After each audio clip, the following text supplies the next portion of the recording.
जय श्री राम।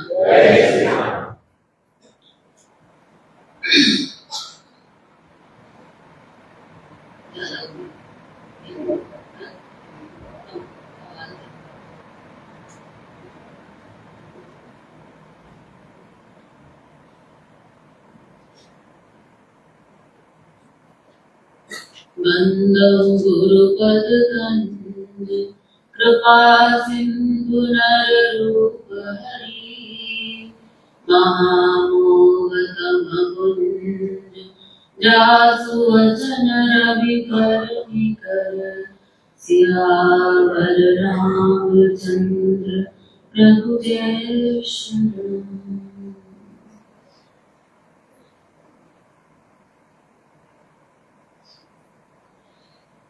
सूक्ष्म रूप से उपस्थित पूज्य गुरुदेव पंडित प्रतिनरेंद्र त्रिपाठी जी महाराज, परम पूज्य श्री योगी जी महाराज एवं पूज्य श्री अखिलेश जी महाराज के चरणों में मेरा कोटि कोटि प्रणाम। परम पूज्य भारती माँ एवं सविता माता जी के चरणों में मेरा कोटि कोटि प्रणाम।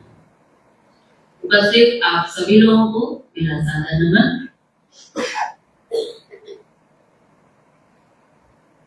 नवरात्रि उपवास के शिविर में आज छठा दिन हो रहा है। बड़े आनंद के साथ समय का पता ही नहीं लग रहा है कि 6 दिन हो गए हैं। ऐसा किसी को कोई आभास नहीं हो रहा है। किसी को अगर कोई तकलीफ उभाड़ के कारण हो भी रही है तो भी उसकी प्रसन्नता में कोई कमी नहीं है। आनंद सभी के चेहरे पे मुझे स्पष्ट दिखाई दे रहा है। श्री रामचरितमानस एक ऐसा ग्रंथ जिसका संपूर्ण ज्ञान परम पूज्य गुरुदेव त्रिपाठी जी महाराज को सन 1924 में भगवान श्री राम और माता जानकी के साक्षात्कार से प्राप्त हुआ। जगत गुरु भगवान शिव का साक्षात्कार हुआ और श्री रामचरितमानस के गूढ़ ग्रंथ का वास्तविक ज्ञान उनको साक्षात भगवान से प्राप्त हुआ।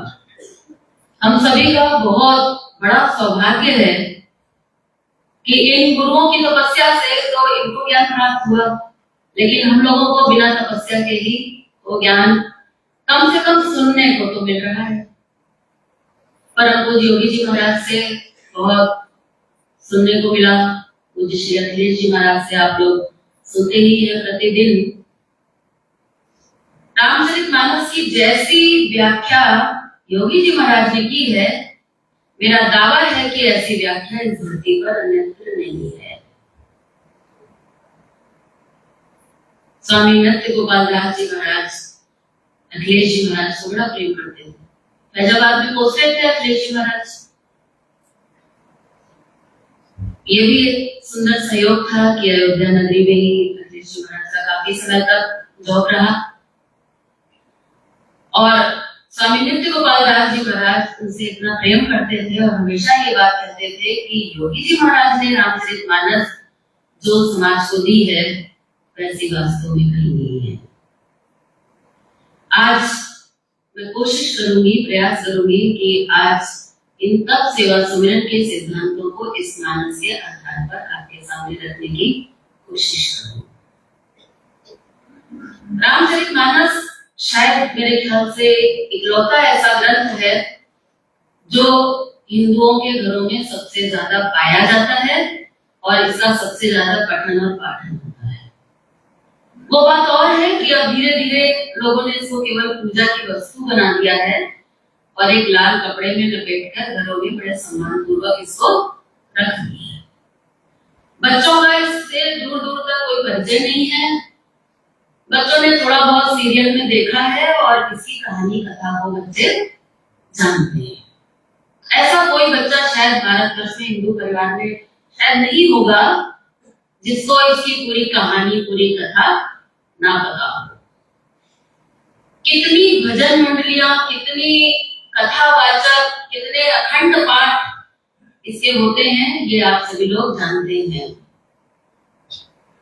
इसको सुनने से इतना आनंद आता है क्योंकि इसके अंदर भगवान का चरित्र है।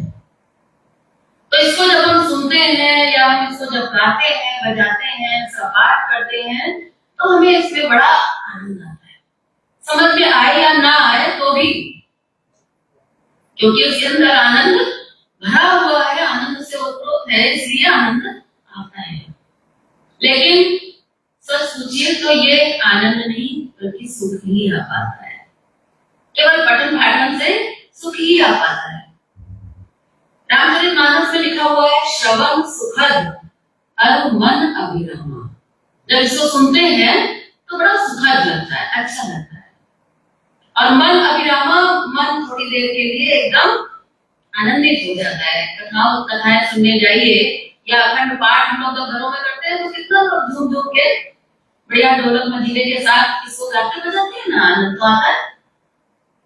लेकिन रामचरितमानस का जो उद्देश्य है वो केवल इसको गाना और बजाना नहीं है, बल्कि रामचरितमानस जीवन जीने का ग्रंथ है।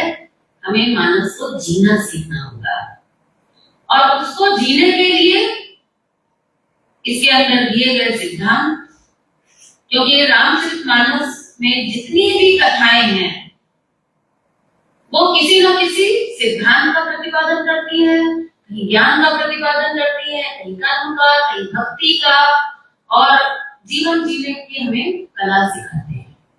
इसलिए इसके अंदर जितना भी कथा भाग है, जितने भी अलग अलग चरित्र दिए गए हैं, एक से बढ़कर एक, इन सबके पीछे गूढ़ सिद्धांत है। योगी जी महाराज ने इस ग्रंथ को अपने गुरु से प्राप्त करके इसको पूरी तरह से मथा मनन किया और उसके बाद समाज में इसको देना प्रारंभ किया। जिन लोगों को भी ये सिद्धांत प्राप्त हुए उन्होंने इस पर कुछ प्रयोग किया और जब प्रयोग किया तो बहुत ही अनुकूल परिणाम प्राप्त हुए।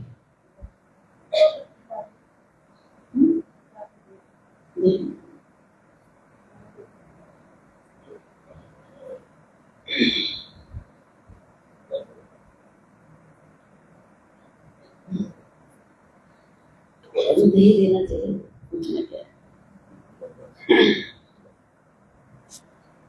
तो जब इसके अनुकूल परिणाम प्राप्त होने लगे तब समाज में इसका धीरे धीरे विस्तार होने लग गया। तो आइए आज इस कथा में थोड़ा प्रवेश करेंगे और उस कथा के माध्यम से क्या सिद्धांत है और उसका हमारे जीवन से क्या संबंध है। इस मानस का जो एकमात्र सबसे मूल उद्देश्य है वो उद्देश्य है अपने आत्म स्वरूप की प्राप्ति करना, अपने अंदर बैठे उस सच्चिदानंद ईश्वरीय स्वरूप को प्राप्त करना। इससे और आगे बढ़कर ईश्वर की, भगवान की भक्ति प्राप्त करना, ज्ञान के मार्ग से चलना और आवागमन को प्राप्त करना और भक्ति के मार्ग से चलना और ईश्वर का प्रेम प्राप्त करना। इसलिए आप इसमें जिस तरफ से भी घुसेंगे, जहां से भी प्रवेश करेंगे, अंत आपका बहुत सुखद होने वाला है। जहां तक इसकी कथा की बात है तो कथा तो बहुत सरल है, 2 मिनट में कही जा सकती है। जैसे कहीं भी कोई कहानी किस्सा हम लोग देखते हैं, फिल्में देखते हैं, तो उसमें भी एक कहानी ही होती है, वैसी एक कहानी इसमें भी है। जब हम कोई फिल्म देखने जाते हैं तो प्रायः सभी फिल्मों में एक ही रूप देखने को मिलता है कि एक नायक और एक नायिका, यही होता है। एक नायक और नायिका होता है, शुरू में सब बहुत बढ़िया चलता है, दोनों का मिलन होता है, सब जिंदगी बहुत बढ़िया चल रही होती है। फिर अचानक इंटरवल के बाद या इंटरवल के आसपास एक विलेन की एंट्री होती है। फिर वो फिल्म थोड़ी रोमांचक हो जाती है और उसके बाद कुछ थोड़ा फाइटिंग होती है और उसके बाद विजय किसकी होती है? नायक की। और उसके बाद नायक और नायिका का मिलन हो जाता है। यही होता है। रामचरितमानस में क्या है? सच पूछो तो यही है। एक नायक है तो प्रभु श्री राम, नायिका है माता जानकी, विलेन है रावण, और उसके बाद युद्ध है और उसके बाद राम राज्य। दोनों कहानियों में क्या अंतर है? लेकिन हमारे देश में जो फिल्में भी बनाई जाती है ना, उनका भी आधार हमारे शास्त्र ही रहते हैं। अब बनने लगी है इससे अलग हटकर भी अनेक प्रकार की तरह तरह की पता नहीं कैसी कैसी फिल्में। तो आधार हमारा उसका भी कहीं ना कहीं हमारे संस्कार हैं, जिन संस्कारों से प्रेरित होकर हमने फिल्मों को बनाया है। किसी भी फिल्म में अगर लास्ट में हीरो मर जाए तो मजा नहीं आता, तो ऐसी फिल्में भी बहुत कम बनाई जाती हैं। खैर, हम तो अभी रामचरितमानस की चर्चा करने चले हैं, इसलिए इतनी ही कहानी तक सीमित मत रह जाइएगा। तो आइए इसी कथा को लेकर, इसी फिल्मी अंदाज को लेकर आगे बढ़ते हैं और इस गूढ़ ग्रंथ को थोड़ा समझने की कोशिश करते हैं। प्रभु श्री राम इस कथा के प्रमुख पात्र हैं। अखिलेश जी महाराज हमेशा कहते थे कि ये रामचरितमानस एक ऐसा ड्रामा है जो एक तरफ भगवान राम और माता जानकी के द्वारा खेला गया और दूसरी ओर भगवान शिव और माता पार्वती के द्वारा खेला गया। माता पार्वती को भगवान शिव ने प्रभु राम के ये सारे चरित्र गाकर सुनाए, बताए। पार्वती जी ने अनेकों प्रश्न किए, उन प्रश्नों का समाधान शिव जी के द्वारा किया गया। और दूसरी तरफ भगवान राम और माता जानकी का तो ये चरित्र है ही, सारी दुनिया जानती है। रामचरितमानस इस ग्रंथ के बारे में जब हम बात करते हैं तो प्रायः लोग ऐसा समझते हैं कि ये ग्रंथ गोस्वामी तुलसीदास जी के द्वारा लिखा गया है। सभी जानते हैं पुस्तक के ऊपर लिखा हुआ है गोस्वामी जी द्वारा रचित। लेकिन सच्चाई ये है कि ये ग्रंथ भगवान शिव के द्वारा ये चरित्र किया गया है।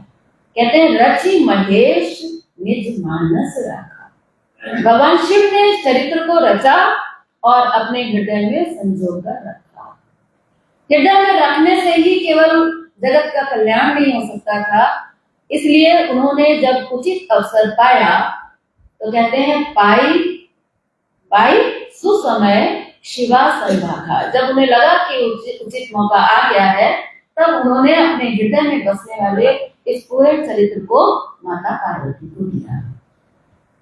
गोस्वामी तुलसीदास जी ने इसका अनुवाद किया पूरे सांसारिक जगत के लिए, संसार के लिए, इसको सुलभ बनाने के लिए इसको भाषाबद्ध किया ताकि इस ग्रंथ को जन जन तक पहुंचाया जा सके। तो प्रभु श्री राम की जब हम बात करते हैं तो ऊपर से तो दिखाई देने वाला स्वरूप हम सब जानते हैं, सुंदर राजकुमार हैं, लेकिन वास्तविक उनका जो स्वरूप है वो क्या है? प्रभु श्री राम का केवल एक ही स्वरूप है और वो है सच्चिदानंद। राम सच्चिदानंद दिनेशा। प्रभु राम सच्चिदानंद सूर्य के समान है। सच्चिदानंद का मतलब क्या है? यहाँ पर आप सुबह से लेकर रात तक एक ही बात सुनते हैं, श्वास, शक्ति, आनंद, ज्ञान और प्रेम। भगवान के जितने भी रूप माने गए, भगवान राम हो, चाहे कृष्ण हो, चाहे शिव हो, चाहे हमारे गुरु ही क्यों ना हो, इन जितने भी हमारे आदर्श हैं, इन सबके नाम रूप अलग अलग हैं। कोई धनुष बाण धारण करता है तो कोई बांसुरी धारण करता है, लेकिन भगवान का नाम और रूप चाहे कितने भी हों, लेकिन स्वरूप केवल और केवल एक है और वो है सच्चिदानंद। और ऐसा प्रभु हम सबके भीतर विराजमान है। अस प्रभु हृदय अछत अविकारी, ऐसा जिसके अंदर कोई विकार नहीं है, जिसका कोई खंडन नहीं हो सकता, ऐसा सदैव रहने वाला वो परमात्मा हम सबके भीतर विराजमान है। और अगर माता जानकी की बात करें तो दोनों केवल दो दिखाई देते हैं, वास्तव में दो हैं नहीं। कह देते हैं ना कई बार, दो शरीर एक प्राण, तो प्राण तो एक ही है, केवल नाम और रूप अलग अलग है।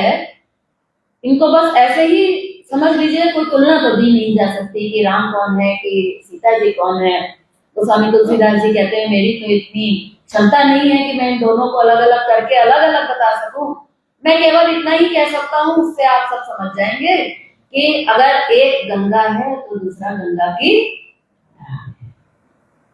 दोनों में क्या ही अंतर है, वो आप स्वयं कल्पना कर सकते हैं। दोनों में कोई अंतर नहीं है। माता जानकी की परिभाषा रामचरितमानस के प्रथम पृष्ठ पर स्पष्ट कर दी गई। जब प्रथम पृष्ठ पर उनकी वंदना करते हैं गोस्वामी तुलसीदास जी, तो कहते हैं उद्भव स्थिति संहार कारिणी। सीता जी की वंदना करते हुए, उनका गुणगान करते हुए, उनको नमस्कार करते हुए तुलसीदास जी कहते हैं उद्भव स्थिति संहार कारिणी। सीता जी कौन है? उत्पत्ति करने वाली, पालन करने वाली और संहार करने वाली। इन तीनों काम को इस दुनिया में केवल वही कर सकता है जो अखंड स्वस्थ हो और जिसके अंदर अखंड शक्ति हो, वही कर पाएगा ना। तो ये कहने का भाव है कि माता जानकी कैसी है? अखंड स्वास्थ्य और अखंड शक्ति का भंडार है। उद्भव स्थिति संहार कारिणी। आगे कहते हैं क्लेश हारिणी। क्लेश का मतलब जिंदगी का सबसे बड़ा क्लेश जानते हैं क्या है? बाकी तो क्लेश छोटे मोटे हम सबके जीवन में है ही, लेकिन सबसे बड़ा क्लेश इंसान इससे मुक्त तभी होता है जब वो इस क्लेश से ऊपर उठ जाए। तो क्लेश क्यों है? क्लेश इसलिए है क्योंकि हमारे अंदर मैं मेरा है। तो माता जानकी इस मैं मेरा को मुक्त करके अखंड चेतन शक्ति को प्रदान करने वाली है, यानी अखंड ज्ञान का भंडार है। अगर हमारे अंदर ज्ञान पैदा हो जाए तो ये क्लेश हमारा आसानी से मिट जाता है। मृत्यु का भय आसानी से मिट सकता है। कब? जब हमारे अंदर अंधकार दूर हो जाए और हमारे अंदर ज्ञान का प्रकाश प्रकाशित हो जाए, तो हमारे अंदर ज्ञान प्रकट हो जाता है। तो अखंड ज्ञान का भंडार है माता जानकी। आगे कहते हैं सर्व श्रेयस्करी। हर प्रकार से हमको आनंद देने वाली है, हर प्रकार से हमारा श्रेष्ठ करने वाली है। और जब श्रेष्ठ हमारा होता है तो हम आनंद से भर जाते हैं। तो माता जानकी कैसी है? आनंद का भंडार है। स्वास्थ्य, शक्ति, ज्ञान और आनंद की भंडार है। आगे कहते हैं कि उद्भव स्थिति संहार कारिणी क्लेश हारिणी सर्व श्रेयस्करी सीताम नतोहम राम वल्लभा। सीता जी कौन है? बोले राम की वल्लभा है। वल्लभा मतलब होता है नियरेस्ट, जो सबसे निकट है उसको कहते हैं वल्लभा। तो सीता जी कौन है? राम जी की वल्लभा है, यानी राम जी की प्रेम शक्ति का प्रतीक है, यानी अखंड प्रेम का भंडार है। तो राम और जानकी दोनों एक ही स्वरूप है और ये दोनों स्वरूप हमारे भीतर विराजमान है। स्वास्थ्य, शक्ति, आनंद, ज्ञान और प्रेम, ये सब हमारे भीतर विराजमान है। और इसी राम के स्वरूप को, इन्हीं जानकी के स्वरूप को प्रकट करने से ही हमारा आवागमन मिलेगा, मोक्ष मिलेगा और उसी से हमको भक्ति प्राप्त होगी।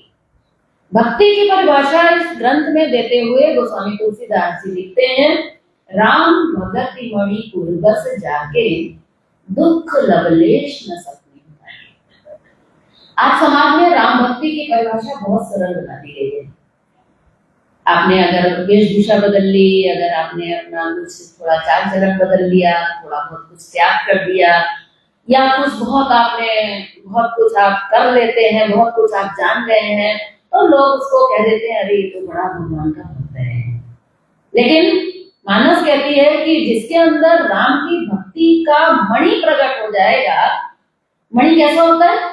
कभी बुझता नहीं, दिया बुझ जाता है, लाइट फेल हो जाती है, लेकिन मणि का प्रकाश ऐसा है जो कभी भी ना तो कम होता है और ना ही समाप्त होता है। तो कहते हैं कि राम भक्ति कोई टेम्परेरी चीज नहीं है, आज है कल नहीं रहेगी, ऐसी नहीं है।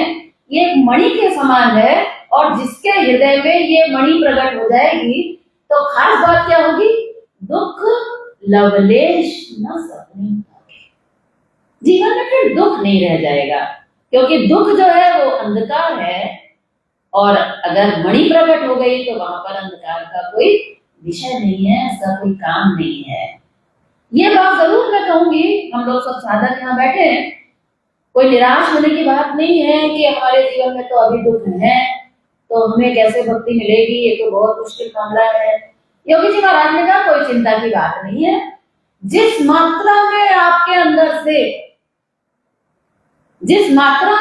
अंदर से मल विक्षेप आवरण और अपनत्व के ढक्कन हटेंगे, उस मात्रा में अंदर से इन शक्तियों की धीरे धीरे आपके जीवन में झलक मिलने लग जाएगी, और वो झलक हम सबको यहाँ पर मिलने लगी है कि नहीं। तो भले ही अभी हमारी मणि जैसे किसी कवर के अंदर है, लेकिन कवर अगर थोड़ा पतला होता जाए अगर थोड़ा, तो उसका प्रकाश कुछ तो आएगा, पूरा नहीं आएगा तो कुछ तो होना चाहिए। तो वो कुछ प्रकाश तो हम लोग को, इसको किसी प्रमाण की आवश्यकता नहीं है, हम सबका ये अनुभव है कि हमारे भीतर वो परमात्मा है जो धीरे धीरे हमारा प्रकट होने लगा है, प्रकट होने शुरू हो गया है। इसका मतलब हम एक सही मार्ग पर जा रहे हैं। तो ये है माता जानकी और भगवान राम का स्वरूप। कथा आगे बढ़ती है, भगवान श्री राम जी का जन्म होता है, उधर माता जानकी का जन्म होता है। प्रभु श्री राम के जब जन्म की हम बात करते हैं, रामनवमी मनाने वाले हैं हम लोग, रामनवमी के दिन प्रभु का जन्म होता है। जब भगवान का जन्म हुआ तो आप सब जानते हैं कि राजा दशरथ जी को कोई संतान नहीं थी, तो उनको चौथेपन में, बुढ़ापे में ही उनको संतान की प्राप्ति हुई। जिसको संतान नहीं होती है वो जानता है संतान का दुख क्या होता है। तो दशरथ जी के अंदर बड़ी कामना थी कि मुझे भी पुत्र होना चाहिए। तो ऐसी कृपा हुई, जो कथा है उसके विस्तार में नहीं जाऊंगी, और प्रभु श्री राम जी का जन्म हुआ। और अकेले ही नहीं, एक साथ चार पुत्रों का जन्म, और चारों एक से बढ़कर एक। तो आप उस अयोध्या की और उस परिवार की और राजा दशरथ जी की और उनकी रानियों की जरा प्रसन्नता की, उनके आनंद की कल्पना करें। हमारे घर में एक पोता पोती बेटा बेटी पैदा होता है तो हम क्या खुश हो जाते हैं। तो राजा दशरथ जी को जब पुत्र की प्राप्ति हुई चारों पुत्रों के रूप में, तो अयोध्या में जो आनंद फैला वो हम सब सीरियल में देख के ही इतने आनंदित हो जाते हैं कि नाचने का मन करने लगता है। रामनवमी के सब नाचने लगेंगे, आनंद में नाचने लगते हैं ना हम लोग भी। तो साक्षात जरा आप कल्पना करिए कि जहां भगवान पैदा हुए होंगे वहां पर क्या आनंद हुआ होगा, वहां की प्रजा को क्या मजा आया होगा, पूरे अयोध्या की क्या स्थिति होगी, उसकी हम कल्पना थोड़ी बहुत कर सकते हैं। भगवान राम ने जो अवतार लिया वो इसलिए अवतार नहीं लिया कि मैं केवल अयोध्या तक सीमित रह जाऊं, या मैं केवल एक परिवार तक सीमित रह जाऊं। और भगवान ने सोचा कि जिस अयोध्या में मैं पैदा हुआ हूँ, जिस प्रजा का मैं राजकुमार हूँ, मेरा कर्तव्य बनता है कि अब यहाँ पे मैंने जन्म ले लिया है तो इनका तो मैं बेड़ा पार कर ही दूंगा। और ये जो अयोध्या वासी थे, ये कोई साधारण इत्तेफाक नहीं था। ये जितने भी अयोध्यावासी थे ये सब भगवान के अनेक जन्मों से तरह तरह की बड़ी साधनाएं करने के बाद अयोध्या में वो स्वयं आए थे, और तब वहां पर भगवान उनके जीवन को उद्धार करने के लिए भगवान ने वहां पर अवतार किया था। भगवान चाहते थे कि इन सब के जीवन में केवल ऐसा राम ना आए जो बाहर का आनंद दे पाए। सारी अयोध्या राम जी के दर्शन के अधीन हो गई। बड़ा विस्तार से हम लोग भागवत में भी पढ़ते हैं भगवान के दर्शन की बात, और रामचरितमानस में भी पढ़ते हैं कि सारे नगरवासी हर समय बहाना ढूंढते थे कि कैसे महल में चला जाए और कैसे किसी बहाने से हमें बार बार दर्शन करने का सौभाग्य प्राप्त हो। पढ़ते हैं ना हम लोग भागवत में भगवान कृष्ण की कितनी सुंदर सुंदर लीलाएं पढ़ते हैं। तो वो आते थे और बड़े आनंद में डूब जाते थे। भगवान जानते थे कि ये आनंद टेम्परेरी है, ये अगर इनको आनंद आ रहा है तो ये आज है और कल नहीं रहेगा। भगवान चाहते थे कि इनके सबके जीवन में इनके अंदर जो राम बैठा है वो प्रकट करवा दूं मैं, ताकि इनके जीवन में कभी आने और जाने वाला आनंद ना हो। तो भगवान ने जब देखा कि इतना आनंद हो रहा है तो भगवान ने अपना अगला कदम बढ़ाया और इतना आनंद जो लोग समझ रहे थे कि अब तो हमारे परिवार में कोई दुख होगा ही नहीं, जब बच्चा आ जाता है तो लगता है कि बस अब तो मौज ही मौज है। बच्चे में हम लोग कितना आसक्त हो जाते हैं, कितना हर समय उसके साथ खेलना कूदना मौज लेना करते हैं ना, बच्चों के साथ कितना मजा आता है।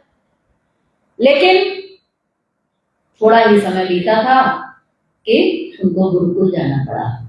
जाएंगे, गुरु ले गए उनको। और सोचिए बच्चे जब हॉस्टल चले जाते हैं तो घर कितना सुना हो जाता है। हॉस्टल चले गए भगवान, गुरुकुल चले गए। सारे अयोध्यावासी उदास हो गए, बड़े दुखी हो गए कि अरे क्यों चले गए। यहाँ तक कि कैकेयी, क्योंकि कौशल्या जी का तो बड़ा ज्ञान, उनका तो उच्च कोटि का था, तो माता कैकेयी बड़ी आसक्त थी राम जी से। तो उन्होंने कहा कि ये आप कितने बड़े राजा हैं, आप इतनी सी व्यवस्था नहीं कर सकते क्या कि गुरु जी को यहीं बुलवा लिया करिए, यहीं आ जाया करें, 4 घंटे पढ़ा दिया करें, घर में ही कोचिंग हो जाए। भगवान ने कहा नहीं, पिताजी ने कहा ये नहीं हो सकता, अच्छे संस्कार देने हैं, सब करना है तो गुरुकुल तो जाना पड़ेगा। अब चले गए। सोचिए गुरुकुल में जाएंगे, शिक्षा प्राप्त करेंगे, नर्सरी क्लास से PhD तक, समय तो लगेगा। वो तो अच्छा था कि अल्पकाल में ही विद्या भगवान ने पूरी कर ली, तो थोड़े कुछ साल शायद कम हो गए हो। तो सारी अयोध्या एक बार फिर से दुखी हो गई। मैं यहाँ पर ये सिद्धांत बताने की कोशिश कर रही हूँ कि साक्षात राम जहां पर पैदा हुए, जहां पर उन्होंने लोगों को इतना आनंद दिया, वहां पर भी ये राम आता जाता रहा और सुख दुख का बंधन वहां पर भी दूर नहीं हुआ। और असली आनंद अगर हमें प्राप्त करना है तो हम लोग रोज प्रार्थना करते हैं कि सुख दुख के बंधन से मुक्त हो, आपके पवित्र प्रेम का आस्वादन करें। जब तक ये बंधन है तब तक सफलता नहीं मिलने वाली है। तो सभी बड़े दुखी हो गए, राम भाग गया, उनका आराम नहीं मिला, उनके जीवन से आराम भाग गया। वो समझ रहे थे जब राम आएंगे तभी आराम मिलेगा और राम चले जाएंगे तो आराम हमारा भाग जाएगा, और वो राम भाग गया। भगवान गए, शिक्षा प्राप्त की, बहुत समय तक वापस लौट के आए।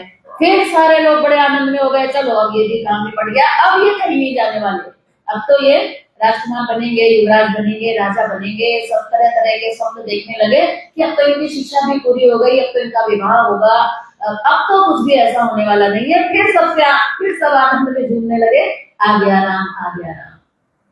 भगवान ने कहा थोड़ा अभी धैर्य रखो, अभी पिक्चर बाकी है बहुत सी, और जल्दी ही आप सब जानते हैं कि फिर राम कब वापस चले गए।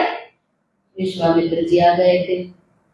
राजा दशरथ से बोले कि हमें तो अपने यज्ञ की रक्षा करनी है, तो आप अपने राम और लक्ष्मण में दे दीजिए, इनको अपने साथ ले जाना चाहते हैं। दशरथ जी ऐसे हो गए, रामचरितमानस में लिखा है कि ऐसे हो गए कि ऐसा लगा उन्हें कि जैसे मछली को जल से निकाल लिया गया। वो इतने दुखी हो गए कि बुढ़ापे में तो मुझे पुत्र मिले और ये भी बार बार कोई ना कोई ले जाता है, मैं इनका आनंद कब उठाऊंगा। सारी प्रजा को भी जब सूचना मिली तो सारी प्रजा भी दुखी हो गई, लेकिन कोई कुछ कर नहीं पाया। गुरु ने ज्ञान दिया, जब दशरथ जी ने कहा कि इनको मत ले जाइए, आप राम को तो कम से कम छोड़ दीजिए, तो लेकिन विश्वामित्र ने जब उनको ज्ञान का उपदेश दिया और राम और लक्ष्मण को जाना पड़ा, ले गए, तो फिर से वही हाल हो गया, फिर से ये दुखी हो गए। रामचरितमानस का ये वो सिद्धांत है कि भगवान का साक्षात दर्शन भी हमारा जीवन बदल नहीं सकता। राम का प्रागट्य ही हमारा जीवन बदल सकता है। अर्जुन को भगवान का दर्शन हुआ, मोह नहीं जा रहा है, अंत तक अर्जुन का मोह नहीं जा पाया। तो ऐसे ही कहते हैं कि ये मोह ऐसे इतनी आसानी से जाने वाला नहीं है। राम जी चले गए, लक्ष्मण जी चले गए, सारी अयोध्या एक बार फिर से दुखी हो गई। काफी समय वहां निकल गया। भगवान ने अपने जिस उद्देश्य से यहाँ आए थे, जंगल में जाकर यज्ञ की रक्षा की, बड़े बड़े राक्षसों का वध किया, ताड़का का वध किया, सुबाहु का वध किया, बहुत सारी वहां पर लीलाएं की, अहिल्या का उद्धार किया, बहुत कुछ किया। और फिर एक दिन बड़ी सुंदर सूचना आई कि राम जी तो उधर कहाँ निकल गए, जनकपुर ही निकल गए। यही है ना कथा।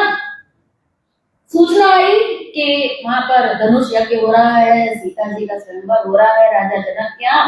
तो विश्वामित्र जी के साथ प्रभु श्री राम और लक्ष्मण जी वहां पर पधार गए। और खाली पधार ही नहीं गए, उन्होंने शिव जी के उस धनुष को भी तोड़ दिया है और उनका विवाह भी निश्चित हो गया है।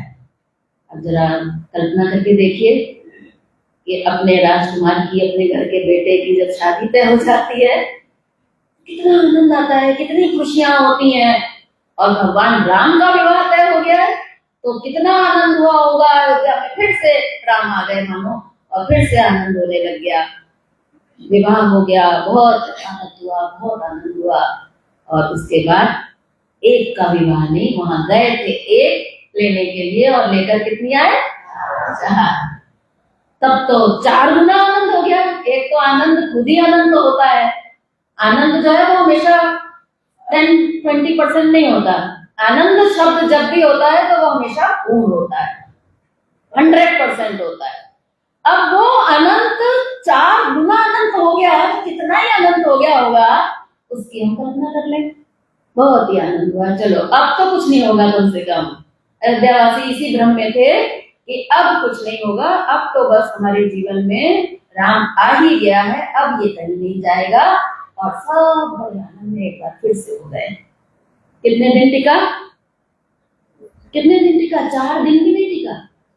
विवाह से निपटे ही थे दशरथ जी कि एक दिन जो उन्होंने शीशे में अपना मुंह देखा और यहाँ के बाल उनको सफेद दिखाई दिए, उनके मन में निश्चय हुआ कि अब जो है मुझे राम को युवराज बना देना चाहिए। और फिर युवराज बनाने की जब बात आई, सारी कहानी हम सब जानते हैं। और फिर मंथरा, भगवान तो जानते थे कि मुझे कोई यहाँ पर राजगद्दी पर बैठने के लिए थोड़ी ना आया हूं मैं, मेरे जीवन का उद्देश्य तो बहुत बड़ा है, मैं यहाँ पर कोई राज्य संभालने के लिए नहीं आया हूँ। भगवान तो चाहते थे कि मैं इन लोगों के जीवन में राम का प्रागट्य करवा दूं। तो भगवान ने एक लीला रची। देखिए अल्टीमेटली तो अभी हम लोग सुन रहे थे कि दाता तो एक ही है, करने कराने वाला तो एक ही है, निमित्त अच्छे और बुरे के हम सब बनते हैं। अगर हमारी सोच अच्छी होगी, अगर हमारे संस्कार अच्छे होंगे तो हम अच्छे के निमित्त बन जाएंगे, और अगर हमारे अंदर दोष होंगे तो हम बुरे के निमित्त बन जाएंगे। योगी जी महाराज कहते थे कि जहाँ गड्ढा होता है पानी नहीं बढ़ता।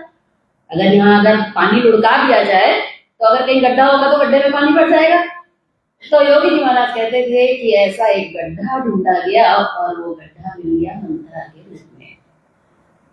मंथरा के अंदर ये संस्कार हमेशा से था कि ये कौशल्या क्यों रानी बन के बैठी है।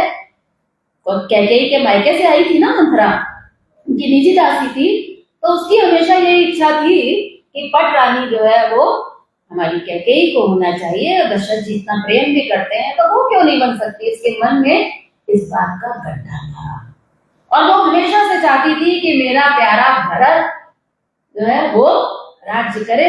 अगर कौशल्या पटरानी रहेगी तो राज्य जो है वो हमेशा राम को ही मिलेगा।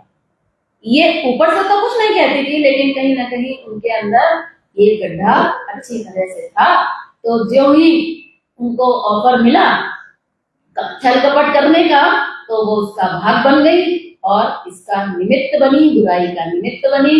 भगवान ने देवताओं को प्रेरणा दी, देवताओं ने सरस्वती को प्रेरणा दी, सरस्वती ने मंथरा की मति को फेर कर भगवान को 14 साल का वनवास दे दिया। इस वियोग की कल्पना से भी परे है, सोच ही नहीं सकते। अयोध्या में अब जो दुख व्याप्त हुआ भगवान के वनवास पर, जहां कोई गलती नहीं, जहां कोई अपराध नहीं, लेकिन राम जी ऐसा चरित्र है, ऐसा चरित्र उन्होंने करके दिखाया कि अगर हमारे जीवन में हमारी कोई भी गलती ना हो, अगर हम 100% दूध के धुले हों, उसके बाद भी अगर हमें कोई ठोकर लगाए, उसके बाद भी अगर हमें कुछ बुरा हमारे जीवन में हो जाए, तो हमारा मन ऐसा होना चाहिए कि उसके आनंद में खरोंच ना आए। ये केवल उसी के साथ संभव है जिसका अपना आनंद प्रकट हो जाएगा। जब तक हम बाहरी वस्तु, व्यक्ति या परिस्थितियों के अधीन रहेंगे, तब तक वो आनंद प्रकट नहीं होगा और बाहरी वस्तु के व्यवहार, व्यक्ति के व्यवहार, परिस्थितियों के पराधीन रहेंगे और सुखी और दुखी होते ही रहेंगे। भगवान राम ने लीला करके बताई, चरित्र बताया, और यहाँ पर बहुत सुंदर बात भगवान के चरित्र से हमें देखने को मिलती है। जब भगवान राम को पता चला कि मुझे 14 साल का वनवास हुआ है, तो भगवान राम के आनंद में इतना सा भी उनके माथे पर शिकन भी नहीं आया और वो इतने आनंदित हो गए। एक तो होता है कि चलो कोई दुख आया तो हमने उसको सहन कर लिया। भगवान कृष्ण अर्जुन से कहते हैं कि तू सहन कर, तेरे जीवन में जो उतार चढ़ाव आ रहे हैं उसको तू सहन कर। लेकिन यहाँ पर सहन करने जैसी कोई बात नहीं थी कि चलो झेल लिया हमने अपने ऊपर, बड़े हम मजबूत थे, ऐसा नहीं है। भगवान का आनंद इस बात को सुनकर 4 गुना बढ़ गया। आप सोचिए, जिसको गद्दी मिलने वाली हो उसको वनवास मिल जाए। हम लोग अपने ऊपर सोच के देखें, प्रमोशन होने वाला हो और जॉब चली जाए, क्या होता है अलग। सीट मिलने वाली हो, इलेक्शन लड़े, हम तो सोच रहे हो कि मुख्यमंत्री बनेंगे और वहां पर पता चला कि जमानत ही जब्त हो गई, तो क्या हालत होगी, कल्पना करके हमने की। लेकिन भगवान श्री राम कहते हैं, उन्होंने बताया है कि जब उनको कहा गया, माता कैकेयी ने बताया, जब वो दशरथ जी से मिलने उनके महल में गए, वो भवन में सारी घटना घट गई, किसी को कुछ खबर नहीं, कानो कान किसी को खबर नहीं। मंथरा की जो बातें रामचरितमानस में दी गई है, बड़ा ही इसका अध्ययन करने योग्य है कि कैसे कपट आज समाज में फैल रहा है। सोचिए, उस युग में इतना कपट था, तो आज के युग में कपट कहां तक पहुंच चुका है, आप उसकी कल्पना करिएगा। एक मंथरा ने ऐसा जाल बुना कि वो कहती जो राम को प्राणों से ज्यादा प्यार करती थी, उसकी मति फिर गई। रामचरितमानस में लिखा है, को न कुसंगत पाए साई। कुसंगत बहुत खतरनाक चीज है। कितने ही भले आप क्यों ना हो, लेकिन अगर आप निंदा में, चुगलियों में, प्रपंच में अगर हमें रस आ रहा है, तो इसका मतलब है कि हमारे जीवन का कल्याण होने वाला नहीं है। कितने भी अच्छे हम साधक क्यों ना हो, हम धीरे से कब उसी लाइन में चले जाएंगे। अगर शराबी के पास बैठोगे तो पता नहीं किस दिन शुरू हो जाओगे, कहाँ नहीं जा सकता। इसलिए कुसंग से हमेशा बच कर रहना चाहिए। सुसंग ना मिले तो कोई बात नहीं, आप अकेले रह जाओ, लेकिन कुसंग से बहुत बचकर रहो। तो उस कुसंग का प्रभाव माता कैकेयी पर ऐसा पड़ा कि जो दशरथ जी से भी ज्यादा प्यार राम को करती थी, वो कैकेयी जो कहती थी कि जब उनको मंथरा ने कहा कि तुम्हें पता है क्या चल रहा है अयोध्या में, तुम्हें कुछ खबर है, तो कैकेयी कहती है कि क्या हुआ, कुशल राम। उनको चिंता हो गई कि राम को तो नहीं कुछ हो गया। ये कैकेयी इतनी घबराई हुई क्यों आई है, पता नहीं क्या संदेश देने आई है। वो डर गई, और जब हम डर जाते हैं तो हमारे मुंह से सबसे पहले उसी की चिंता निकलती है जिसको हम सबसे ज्यादा चाहते हैं। तो वो कहते हैं, कुशल राम महिपाल। राम तो कुशल है और राजा तो कुशल से है। उन्होंने ये नहीं कहा कि क्या भरत कुशल से है कि नहीं, भरत से भी ज्यादा प्यार करती थी। लेकिन संगति का ऐसा प्रभाव हुआ कि इतनी निष्ठुरता के साथ उन्होंने ये 2 वरदान मांग लिए, जिसको सुन के कानों में दर्द होने लगता है, वो उन्होंने अपने मुंह से मांग लिए। इतना कठोरता रही होगी, आप उसकी तरह कल्पना करिए। और मंथरा ने और क्या क्या नहीं कहा। बोले तुम्हें तो पता ही नहीं है, कौशल्या तुम्हारी सौतन है, पता नहीं कब से ये सब चल रहा है अंदर ही अंदर, तुम तो बोली हो, तुम्हें कुछ पता नहीं है, तुम्हारे खिलाफ षड्यंत्र चल रहा है, बेचारी कौशल्या माँ को तो कुछ पता नहीं था।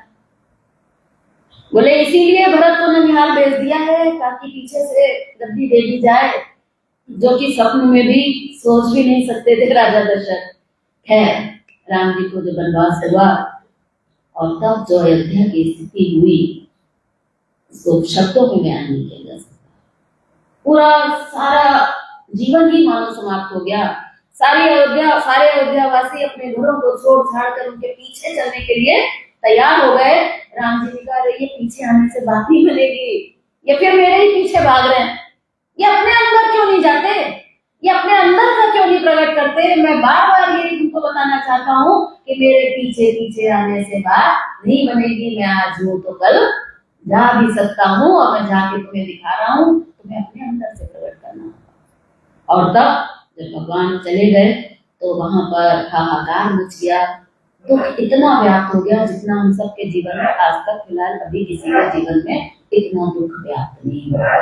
ऐसा पहुंच गए भगवान राम वन में, और इधर अयोध्या सुनी हो गई। माताएं हैं, राजा दशरथ जी का मरण हो गया, क्योंकि भगवान दशरथ जी ने तो पूर्व जन्म में वरदान मांगा ही था जब मनुष्य कृपा के रूप में थे। तो उन्होंने तो ये वरदान मांगा था कि आप मुझे पुत्र रूप में प्राप्त हो, और अगर आपसे मेरा टेम्परेरी वियोग हो जाए तो मेरी हालत खराब हो जानी चाहिए, जैसे एक आसक्त पिता की हो जाती है, और अगर आपसे मेरा परमानेंट वियोग हो जाए तो मैं अपने प्राण त्याग दूं। तो जब विश्वामित्र जी ले गए थे तो उनके प्राण खाली छटपटाए थे, प्राण निकले नहीं थे। लेकिन आज तो उनकी मणि छिन गई है, जैसे सर्प की मणि छिन जाती है, तड़प तड़प कर मर जाता है, ऐसे ही राजा दशरथ ने प्राण त्याग दिए प्रभु के प्रेम में। भगवान राम जंगल में गए, अनेकों उन्होंने वहां पर लीलाएं की, उनके आनंद में तो खरोच थी नहीं, वो तो हमेशा से चाहते थे। उन्होंने दिखा दिया था, बता दिया था कि मेरे को आनंद में कोई दिक्कत नहीं है। जब कैकेयी ने कहा कि ये 2 वरदान मैंने मांगे हैं, छोटे छोटे 2 वरदान है, उसके पीछे आपके पिताजी की हालत इतनी खराब हो रही है, आप इनको समझाइए। तब भगवान ने कहा कि इतनी सी बात है केवल। भगवान राम ने एक ही बात कही थी कि इतने पराक्रमी मेरे पिता, इतने विवेकी मेरे राजा, वो इतनी सी बात पर धरती पर पड़े, इतनी सी बात थी क्या? लेकिन राम जी कहते हैं इतनी सी बात है। बोले क्यों? बोले इसमें तो कोई दिक्कत की बात ही नहीं है। भरत अगर राजकुमार राजा बने तो इससे बढ़कर तो मेरे लिए आनंद की कोई बात ही नहीं है, क्योंकि राम जी पहले ही पिता से कह चुके थे कि मैं चाहता हूँ, उन्होंने कहा था कि रघुवंश में सबसे बड़ी कमी यही है। सुंदर चौपाई आती है, मुझे अभी चौपाई याद नहीं आ रही है, कि उन्होंने पिता से कहा था, जब उनसे कहा गया, पिता ने कहा कि तुम्हें युवराज पद देने का हमारा इरादा है, तब राम जी ने उनसे एक ही बात कही थी कि रघुवंश में ये बात मेरी फल लेनी पड़ेगी। चारों पुत्र एक साथ पैदा हुए, चारों योग्य हैं, चारों राजा बनने के योग्य हैं, तो केवल बड़े ही पुत्र को राज क्यों? मैं चाहता हूँ कि आप भरत को राज्य दीजिए। तो दशरथ जी ने कहा नहीं, युवराज पद तो तुम्हें ही दिया जाएगा। तो तब से वो राम जी के अंदर खटक रहा था कि नहीं, भरत को होना चाहिए। तो जब भरत की बात आई तो बोले कि मैं तो पहले ही कह रहा था, इसमें तो इससे बड़ी तो आनंद की बात ही नहीं है। और बोले कि चलो कोई बात नहीं, भरत को राज्य तो दे देंगे, लेकिन 14 साल के वनवास का क्या होगा? बोले इसमें भी कोई प्रॉब्लम नहीं है, ये भी एकदम बढ़िया से बढ़िया है। बोले इसमें क्या बढ़िया है? तो राम जी ने गिनवा दिया कितना बढ़िया हो सकता है। बोले पिताजी तो मुझे अयोध्या का राज्य देना चाह रहे हैं, लेकिन मेरी माँ मुझे पूरे जंगल का, पूरे वन का राज्य देना चाह रहे हैं। अयोध्या तो छोटी सी है, वन तो बहुत बड़ा, तो कोई ये घाटे का सौदा नहीं है, इसमें कोई रोने वाली बात ही नहीं है। बोले और क्या फायदा है? बोले देखिए, अगर मैं गद्दी पर बैठ जाऊंगा राजा बन के, राजकुमार बन के, तो मुझे कभी जिंदगी में सत्संग नहीं मिल पाएगा। राजा के पास पॉलिटिक्स से कहाँ फुर्सत मिलती है? और मोदी जी सोचे कि मैं 7 दिन कथा सुनाऊं, तो बेचारे कैसे सुनेंगे, नहीं टाइम है उनके पास। तो कहते हैं कि अब तो मुझे मुनियों से मिलन होगा, और मुनिगण मिलन विशेष सुख। बोले जीवन को अगर सफल बनाना है तो सत्संग बहुत जरूरी है, और गद्दी पे बैठ जाऊंगा तो सत्संग से वंचित रह जाऊंगा। तो आज विधाता ने मेरी सारी बिगड़ी बात बना दी है, और आज तो मुझे जंगल जाने का सौभाग्य मिल गया। चले गए जंगल, बहुत सी लीलाएं की उन्होंने, बहुत से राक्षसों का वध किया, अनेक प्रकार की लीलाएं हुई, और समय आते आते बड़े आनंद के साथ समय बीत रहा था। बड़ा एक बड़े आदर्श की वहां पर स्थापना की जब राम जी के साथ भाई लक्ष्मण गए। लक्ष्मण जी का चरित्र अपने आप में राम जी की टक्कर सही है। चारों भाइयों का चरित्र जो है वो एक से बढ़कर एक, और वहीं जहां एक और कैकेयी का चरित्र है वहीं दूसरी ओर माता सुमित्रा का चरित्र है। जबरदस्त लक्ष्मण जी के चर्चा आती है मानस में कि लक्ष्मण जी जब आज्ञा लेने के लिए अपनी माँ से गए पहुंचे, पहले तो राम जी उनको आज्ञा नहीं दे रहे थे। जब राम जी ने देखा कि इसकी चेतना, भगवान राम उनको नीति का उपदेश दे रहे थे, उनके कर्तव्य का पाठ पढ़ा रहे थे कि नहीं तुम यहीं रहो, भरत मेरे वियोग से दुखी रहेगा, उसकी सेवा करो, राज्य की सेवा करो, माताओं की सेवा करो। उनको वो नीति धर्म ये सब पढ़ा रहे थे, लेकिन भरत जी जानते थे कि भगवान की प्राप्ति का लक्ष्य हमारे कर्तव्य से भी ऊपर है। अगर हमारी हिम्मत हो जाए हमें सारे कर्मों को छोड़कर पहले अपने कर्तव्य का पालन करना है, और अगर ईश्वर को प्राप्त करना है तो हम अपने कर्तव्यों को भी छोड़कर ऊपर उठ सकते हैं। लेकिन जब हमारी वो स्थिति आ जाए, भगवान ने जब देखा कि इसको ना तो नीति चाहिए, ना कोई विभूति चाहिए, इसको कुछ नहीं चाहिए अपने जीवन में, केवल और केवल इसे मेरी आवश्यकता है, केवल ये मुझे चाहता है, इसके जीवन का उद्देश्य कोई दूसरा नहीं है, इसके दिमाग में किसी और का कोई सहारा नहीं है, किसी और का कोई प्रेम नहीं है। लक्ष्मण जी की भी नवविवाहिता पत्नी थी, उनके प्रति उनका कितना कर्तव्य था, लेकिन उन्होंने कहा कि प्रभु आपके रास्ते पर चलने वाले का तो जीवन में एक ही कर्तव्य है, अकेले आए हैं और अकेले ही इस मार्ग पर चलते हुए अकेले ही हमें उसकी प्राप्ति करना है। साथ में कोई आए तो वाह वाह, और अगर नहीं आए तो उसके बंधन में बंधना नहीं है, बल्कि हमें उस रास्ते पर अकेले ही निकल पाना है। भगवान ने जब उसके उनके हृदय को देख लिया, उन्हें आज्ञा दे दी। अब वो गए अपनी माता से जब आज्ञा लेने, तो कहते हैं कि बड़ा भयभीत थे, उन्हें बड़ा डर लग रहा था कि बड़ी मुश्किल से राम जी ने तो आज्ञा दे दी, लेकिन माता तो आसक्ति में मना ही करेगी, और अगर वो उसने आदेश दे दिया कि नहीं जाना है तो आज्ञा का उल्लंघन बड़ा कठिन पड़ जाएगा। हालांकि अगर वो मना कर देते हैं तो लक्ष्मण जी जाते थे तब भी, लेकिन आज्ञा मिल जाए तो अच्छा है। तो वहां गए तो सुमित्रा जी ने जो उपदेश अपने पुत्र को दिया है, एक आदर्श, एक माँ के लिए, एक माँ का सबसे बड़ा कर्तव्य है कि वो अपने बच्चों को साधना के रास्ते पर लगा सके, प्रभु के प्राप्ति के रास्ते में बाधा ना बने, बल्कि उसको उस रास्ते पर लगाने वाली हो। ऐसी माँ अगर हम हैं तभी वास्तव में हमारा माँ होना सार्थक है, वरना तो हमारे शास्त्र कहते हैं कि इससे तो निपुत होना ही अच्छा, ऐसा कहा गया है शास्त्रों में। तो माता सुमित्रा कहती हैं, जब उन्होंने आज्ञा मानी कि क्या मैं जा सकता हूँ माता, तो सुमित्रा जी ने एक बात कही, तुम्हारा इस अयोध्या में कोई काम ही नहीं है, यहाँ रहने का तुम्हारा कोई उद्देश्य ही नहीं है, और केवल तुम्हारे जो माता और पिता हैं वो भगवान राम और माता जानकी है, तुम्हें एक क्षण भी देर किए बगैर उनके साथ जाना चाहिए, मेरी तुम्हें आज्ञा। एक माँ अपने पुत्र के लिए पूरी अयोध्या को बर्बाद कर रही है, और एक माँ अपने पुत्र को बलिदान कर रही है। अपने दोनों पुत्रों को उन्होंने सेवा में अर्पण किया, एक को राम जी की सेवा में तो एक को भरत जी की सेवा में। यह आदर्श है, ये मानस के आदर्श है, भाई का आदर्श, पत्नी का आदर्श, माँ का आदर्श, राजनीति का आदर्श, हर प्रकार के आदर्श आपको इस ग्रंथ में देखने को मिल जाएंगे। तो इन आदर्शों के साथ भगवान राम, माता जानकी तो चलो फिर भी पत्नी थी तो उनका तो चलो कर्तव्य था ही था, वो चली गई तो इतना बड़ा त्याग नहीं माना जाएगा जितना लक्ष्मण जी का माना जाएगा। उसके बाद की कथा आगे बढ़ती है, इधर भरत जी लौटकर आते हैं और इधर राम जी वन को जा रहे हैं। अयोध्यावासी थोड़ी दूर तक गए, जब भगवान ने देखा ये मान नहीं रहे हैं, तो भगवान राम ने उन सभी को धोखा देकर चुपचाप रात में वहां से निकल गए, क्योंकि वो जानते थे कि पीछे पीछे आने से कुछ होने वाला नहीं है।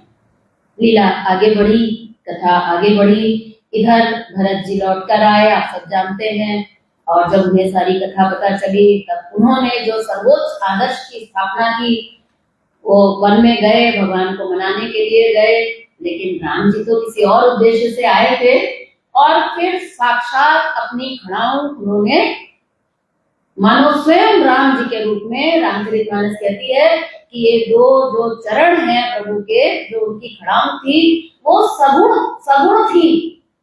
वो केवल कोई लकड़ी की कोई खड़ाऊं नहीं थी, बल्कि रामचरितमानस में लिखा है कि मांग मांग आयस। भगवान भरत जी भगवान से आज्ञा मांग मांग कर राज्य करते थे, उन चरण पालिकाओं से प्रेरणा लेते थे। साधना उनकी इतनी प्रगाढ़ थी कि वो उससे प्राप्त करते थे। तो राम जी ने ही समझो अयोध्या का राज्य चलाया, भरत जी इसकी सेवा कर रहे थे। यही सेवा की भावना होनी चाहिए कि चलाने वाले तो प्रभु आप हो, मैं तो केवल आप जैसा मान दिखाएंगे, मैं तो उस पर चलने वाला हूँ। भरत जी की इधर साधना चलती। कितनी कठोर उन्होंने साधना की। राम जी तो वन में कर रहे थे, अपनी पत्नी के साथ थे, भरत जी के साथ थे, वन में थे, वहां तो कुछ था ही नहीं खाने पीने को, तो वहां तो उनकी तपस्या चल रही, तो बड़ी बात नहीं है। लेकिन यहाँ शहर में रहकर, नगर में रहकर भरत जी ने जो तपस्या की वो राम जी की तपस्या से भी बड़ी है। इसीलिए कहते हैं कि जब राम जी गए थे तो बड़ा धूप थी, बड़ी गर्मी थी, बड़ी बारिश थी, बड़े कष्ट थे, सीता जी के पैरों में छाले पड़ गए थे। लेकिन जब भरत जी राम जी को मनाने गए थे तो मानस में लिखा है कि सारी प्रकृति उनके सहयोग में ऊपर से नीचे उतर आई थी। बादल जहां जहां भरत जी चलते थे वहां बादल हो जाते थे। पूरी प्रकृति ने उनकी इतनी सेवा की थी। तो भरत जी का जो चरित्र है वो राम जी के चरित्र से कुछ कम नहीं है। और वैसे भी भक्त का चरित्र हमेशा भगवान से भी बड़ा होता है। तो ऐसा भरत जी का वहां पर चरित्र आता है। अयोध्या कांड आप पढ़ेंगे तो एक बार को तो राम जी को भूलकर भरत जी की भक्ति के वशीभूत हो जाएंगे, ऐसी स्थिति आ जाएगी। राम भरत जी की संरक्षता में भगवान राम की प्रेरणा से अयोध्या वासियों ने फिर एक साधना की। भरत जी ने उन सबको साधना के लिए गाइड किया। और वो साधना क्या थी? डॉक्टर साहब कल भी आप लोगों को बता रहे थे, राम दर्श लगी लोग सब करत नेम उपवास, तज तज भूषण भोग सुख जियत अवधि की आस। ये साधना थी। योगी जी महाराज कहते थे कि साधना की क्या जरूरत पड़ गई, अयोध्या वासियों को साधना की क्या जरूरत पड़ी। राम जी तो 14 साल में ही आने वाले थे, सबको पता था।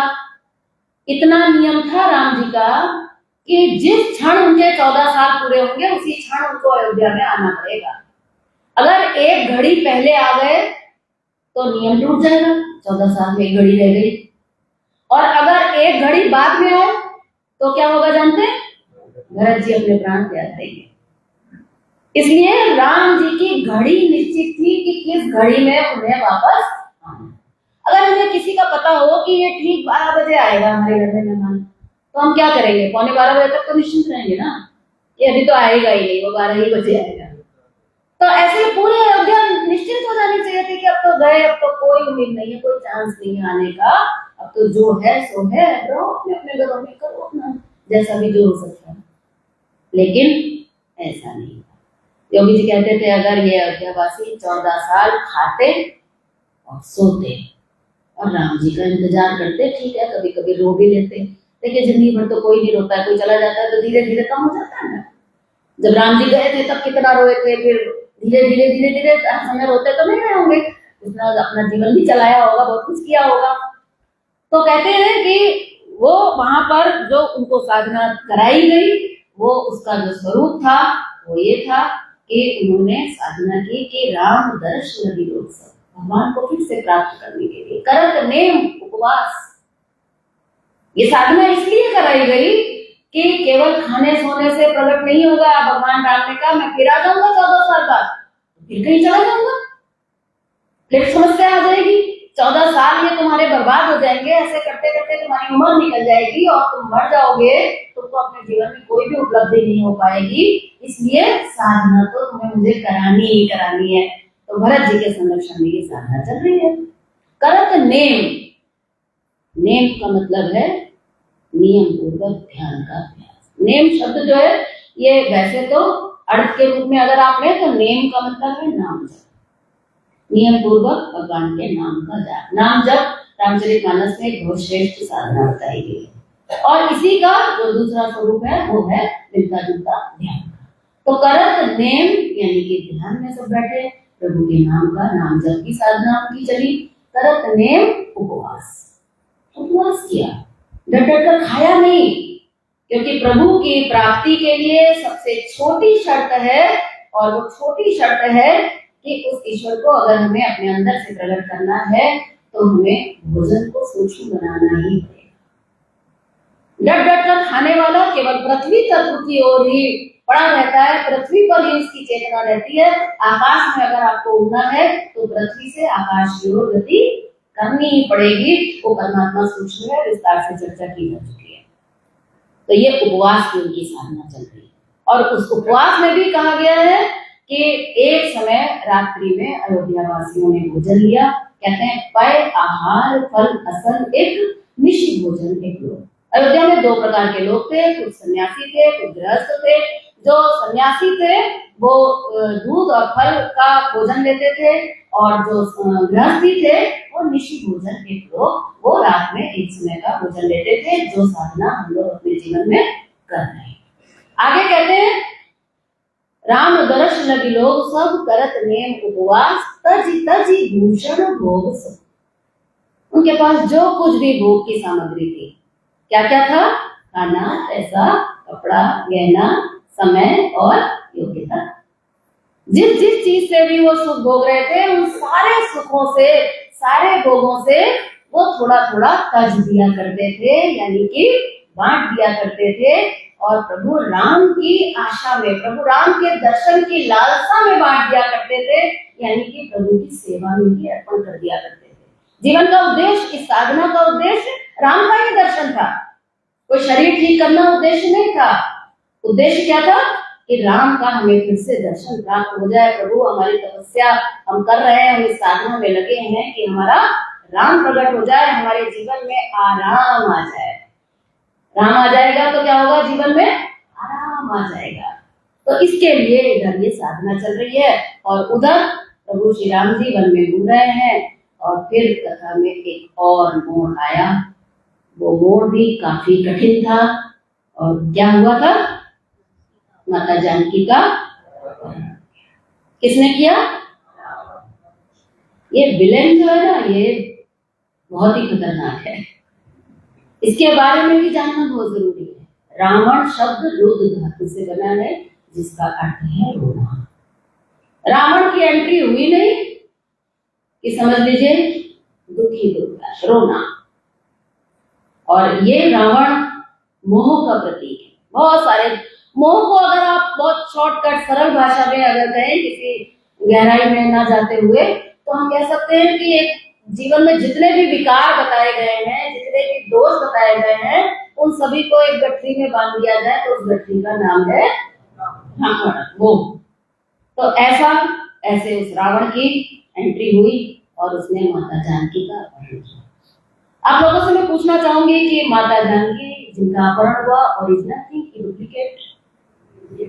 सबको कथा तो मालूम है ना, कि जब भगवान ने देखा कि अब मेरा बड़ा चरित्र करने का, रावण की एंट्री हो चुकी है, अब बड़ा चरित्र, मूल चरित्र करने का समय आ गया है, तब राम जी ने सीता जी से कहा कि अब मैं कुछ बड़ी लीला करना चाहता हूँ, इसलिए पत्नी के साथ रहते जरा युद्ध के मैदान में दिक्कत हो जाएगी।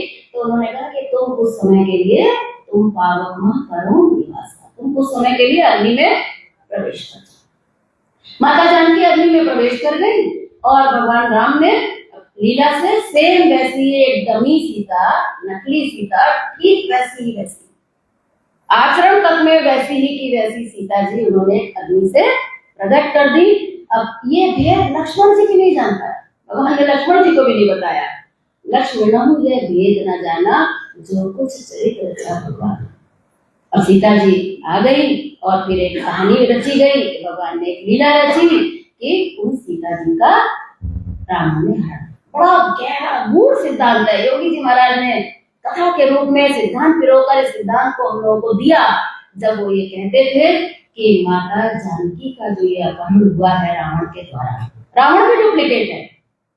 रावण वीर ने भी जब अपहरण किया तो रावण के रूप में नहीं आया, छल कपट वेश धारण करके, साधु का वेश धारण करके वो सीता जी का हरण करने आया और नकली सीता को उठा ले गया।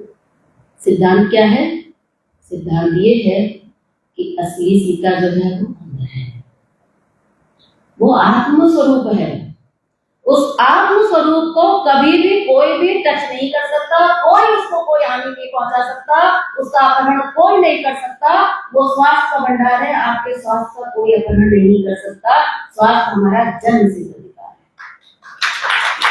आप कहेंगे अरे ताली तो बज गई, लेकिन हम तो बीमार हैं, हम तो घुटने जवाब दे रहे हैं, हम क्या करें? याद रखिएगा, ये जो रोग आया है ना, ये आपके शरीर में आया है, आत्मा में नहीं आया। असली जानकी वही है, ये नकली है। जो ये स्वास्थ्य का आपका अपहरण हो गया ना, आपको लग रहा है मेरे स्वास्थ्य का तो अपहरण हो गया, हम शोर मचा रहे हैं, हमारा तो शक्ति ही चली गई है, हमारा तो शरीर ही कमजोर हो गया है, हमारा तो आनंद ही खत्म हो गया है, जीवन में कुछ बचा ही नहीं है, कोई ज्ञान नहीं, जीवन में कोई प्रेम नहीं। तो ये जो अपहरण हुआ है, ये शरीर में हुआ है, इंद्रियों में हुआ है, मन में हुआ है, बुद्धि में हुआ है, आत्मा में ऐसा कुछ भी नहीं हुआ है। वो असली सीता अभी भी आपके भीतर सुरक्षित है। इस बात को जब तक एक साधक नहीं जानेगा, तब तक तप सेवा सिमरन के सर्वोच्च उपलब्धि को प्राप्त नहीं कर पाएगा। तो ये तो एक सिद्धांत की बात है, जिसको लक्ष्मण जी तक को नहीं बताया भगवान राम ने, वो भेद योगी जी महाराज ने हम सबको बताया। और सीता जी का अपहरण हो गया, सीता जी ने भी बढ़िया लीला की और वहां जाकर अशोक वृक्ष के नीचे जाकर बैठ गए। रावण की तो इतनी हिम्मत भी नहीं थी कि उनको टच कर सकता। जानते हैं हिम्मत थी क्या? एक तिनके की ओर ले रखी थी माता जानकी ने, और रावण को उसको भी पार करना संभव नहीं हो सका।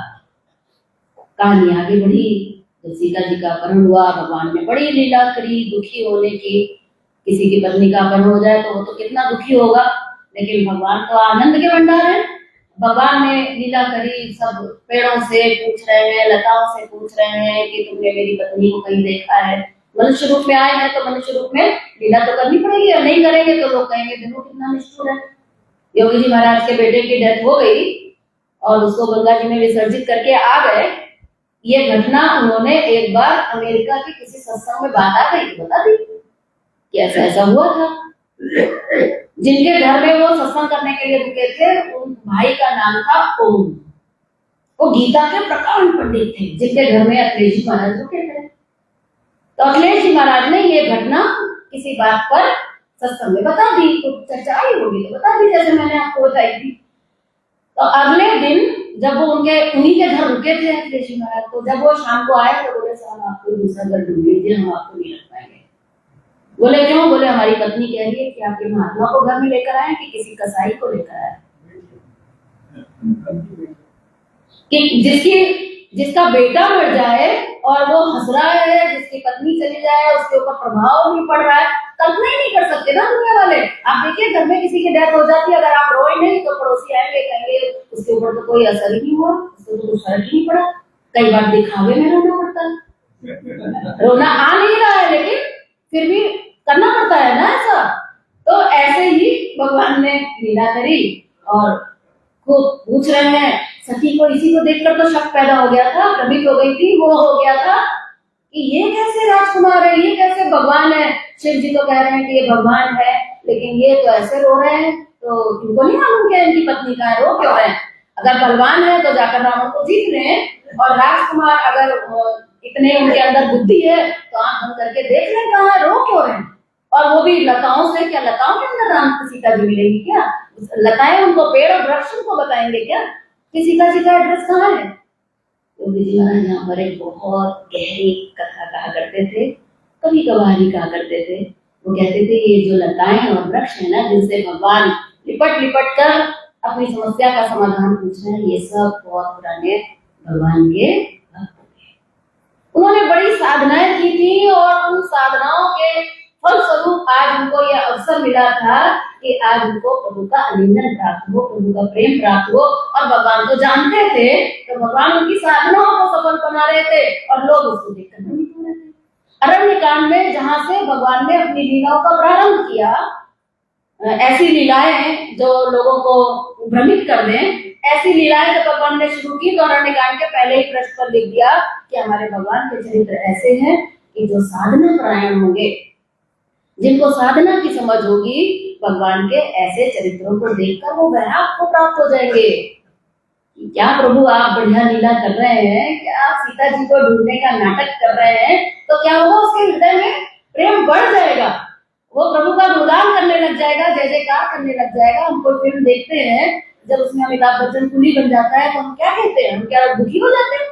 हम कहते हैं अरे अमिताभ बच्चन ने क्या एक्टिंग की है, वाह भाई एक्टिंग इस पिक्चर में बहुत बढ़िया की, यही तो कहते हैं ना। तो जो जानता है कि ये कुली नहीं है, आप किसी अनाड़ी को ले जाएंगे पिक्चर दिखाने तो वो कहेगा अरे ये तो बेचारा कुली है, कितना बोझा इसको उठाना पड़ रहा है। तो कहते हैं कि जो भगवान को जानते हैं, भगवान के स्वभाव को जानते हैं, साधना परायण है, वो इसको देखकर सुनकर वैराग को प्राप्त होते हैं, और जो सांसारिक व्यक्ति हैं वो मोह को प्राप्त होते हैं। है तथा आगे बढ़ी, सीता जी का हरण हुआ, और अब भगवान को जब पता चला, किष्किंधा कांड आया, अरण्य कांड के बाद शबरी के साथ उन्होंने कितना सुंदर शबरी का उद्धार किया। जिसकी पत्नी चली गई हो वो क्या नवदा भक्ति करने बैठेगा? कल्पना करिए, जिसकी पत्नी कोई वो बेचारा कुछ टेंशन में है, वो वहां नवदा भक्ति के बारे में बात करेगा और उनका उद्धार करेगा कि पहले अपना देखिए, अपनी पत्नी का देखिए। लेकिन भगवान ने क्या सुंदर लीला की, और अनेक ऋषि मुनियों की साधना को आगे बढ़ाते हुए जब आगे पहुंचे, और फिर जब सुग्रीव के पास जाकर उनको पता चला, सीता जी का पता चला, शबरी ने ही बता दिया था कि सुग्रीव से मित्रता होगी, और फिर आगे गए, सुग्रीव से मित्रता हुई। सुग्रीव का भी चरित्र बड़ा अजीबोगरीब रामचरितमानस में दिया गया है, एक ऐसा व्यक्तित्व जिसको भगवान ने अपनी शरण में लिया।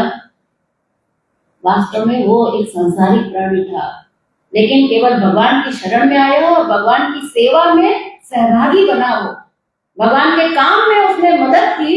केवल किस कारण से सुग्रीव का उद्धार हुआ? सुग्रीव के अंदर इतनी योग्यता नहीं थी, उसके अंदर इतनी साधना की गहराई नहीं थी। उसको सुग्रीव कहा गया है रामचरितमानस में। जो सुग्रीव का मतलब होता है सुंदर जिसका गला है, यानी कि वो बातें बढ़िया करता है, अंदर से ऐसे ही है।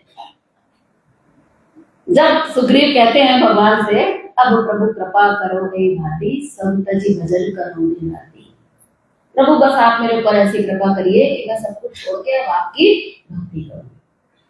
मुंह से कहता है, इतना सुंदर व्यक्तित्व तो नहीं दिखाया गया। बाली का चरित्र सुग्रीव के चरित्र से बहुत ऊपर है, क्योंकि बाली को साक्षात भगवान ने अपने धाम, अपने पीताम्बर में लपेट कर भेजा। एक बाली और एक जटायु, जो सौभाग्य दशरथ जी को प्राप्त नहीं हुआ था, अंतिम समय में राम जी निकट नहीं थे, वो सौभाग्य यहाँ पर प्राप्त हुआ है बाली को और जटायु जी में। तो इन्हीं सबके लिए तो भगवान आए थे। तो भगवान ने इनका सबका कल्याण किया, और करते करते लीला करते करते आगे पहुंचे। और जब वहां पर पहुंचे तो जब सीता जी का हरण हुआ और उनका पता चला, तो अब ढूंढना तो है, सीता जी की खोज आरंभ हुई। जानकी की खोज रामचरितमानस का एक बहुत बड़ा विषय यही है ना, जानकी की खोज। जानकी अंदर है, बताया गया। उस जानकी की खोज ही एक साधक की साधना का स्वरूप है। जानकी की खोज की जब बात आई, कौन ढूंढे, बड़ा मुश्किल काम है। तो किसने जानकी की खोज किसने की? हनुमान जी। हर कोई नहीं कर सकता। हम में से बैठे हुए हर कोई कर सकते हैं क्या? नहीं कर सकते। तो हम में से कोई हनुमान जी है क्या? तो क्या होगा फिर? बात समझने की है, सिद्धांत रूप में है। हनुमान का चरित्र क्या है? हनुमान कौन है? बड़े सुंदर सुंदर नाम रखे गए हैं पात्रों के। हनुमान, कल भी अगर सुन रहे थे, हनुमान कौन है? जिसने अपने मान का मतलब जानते हैं ना, अहंकार।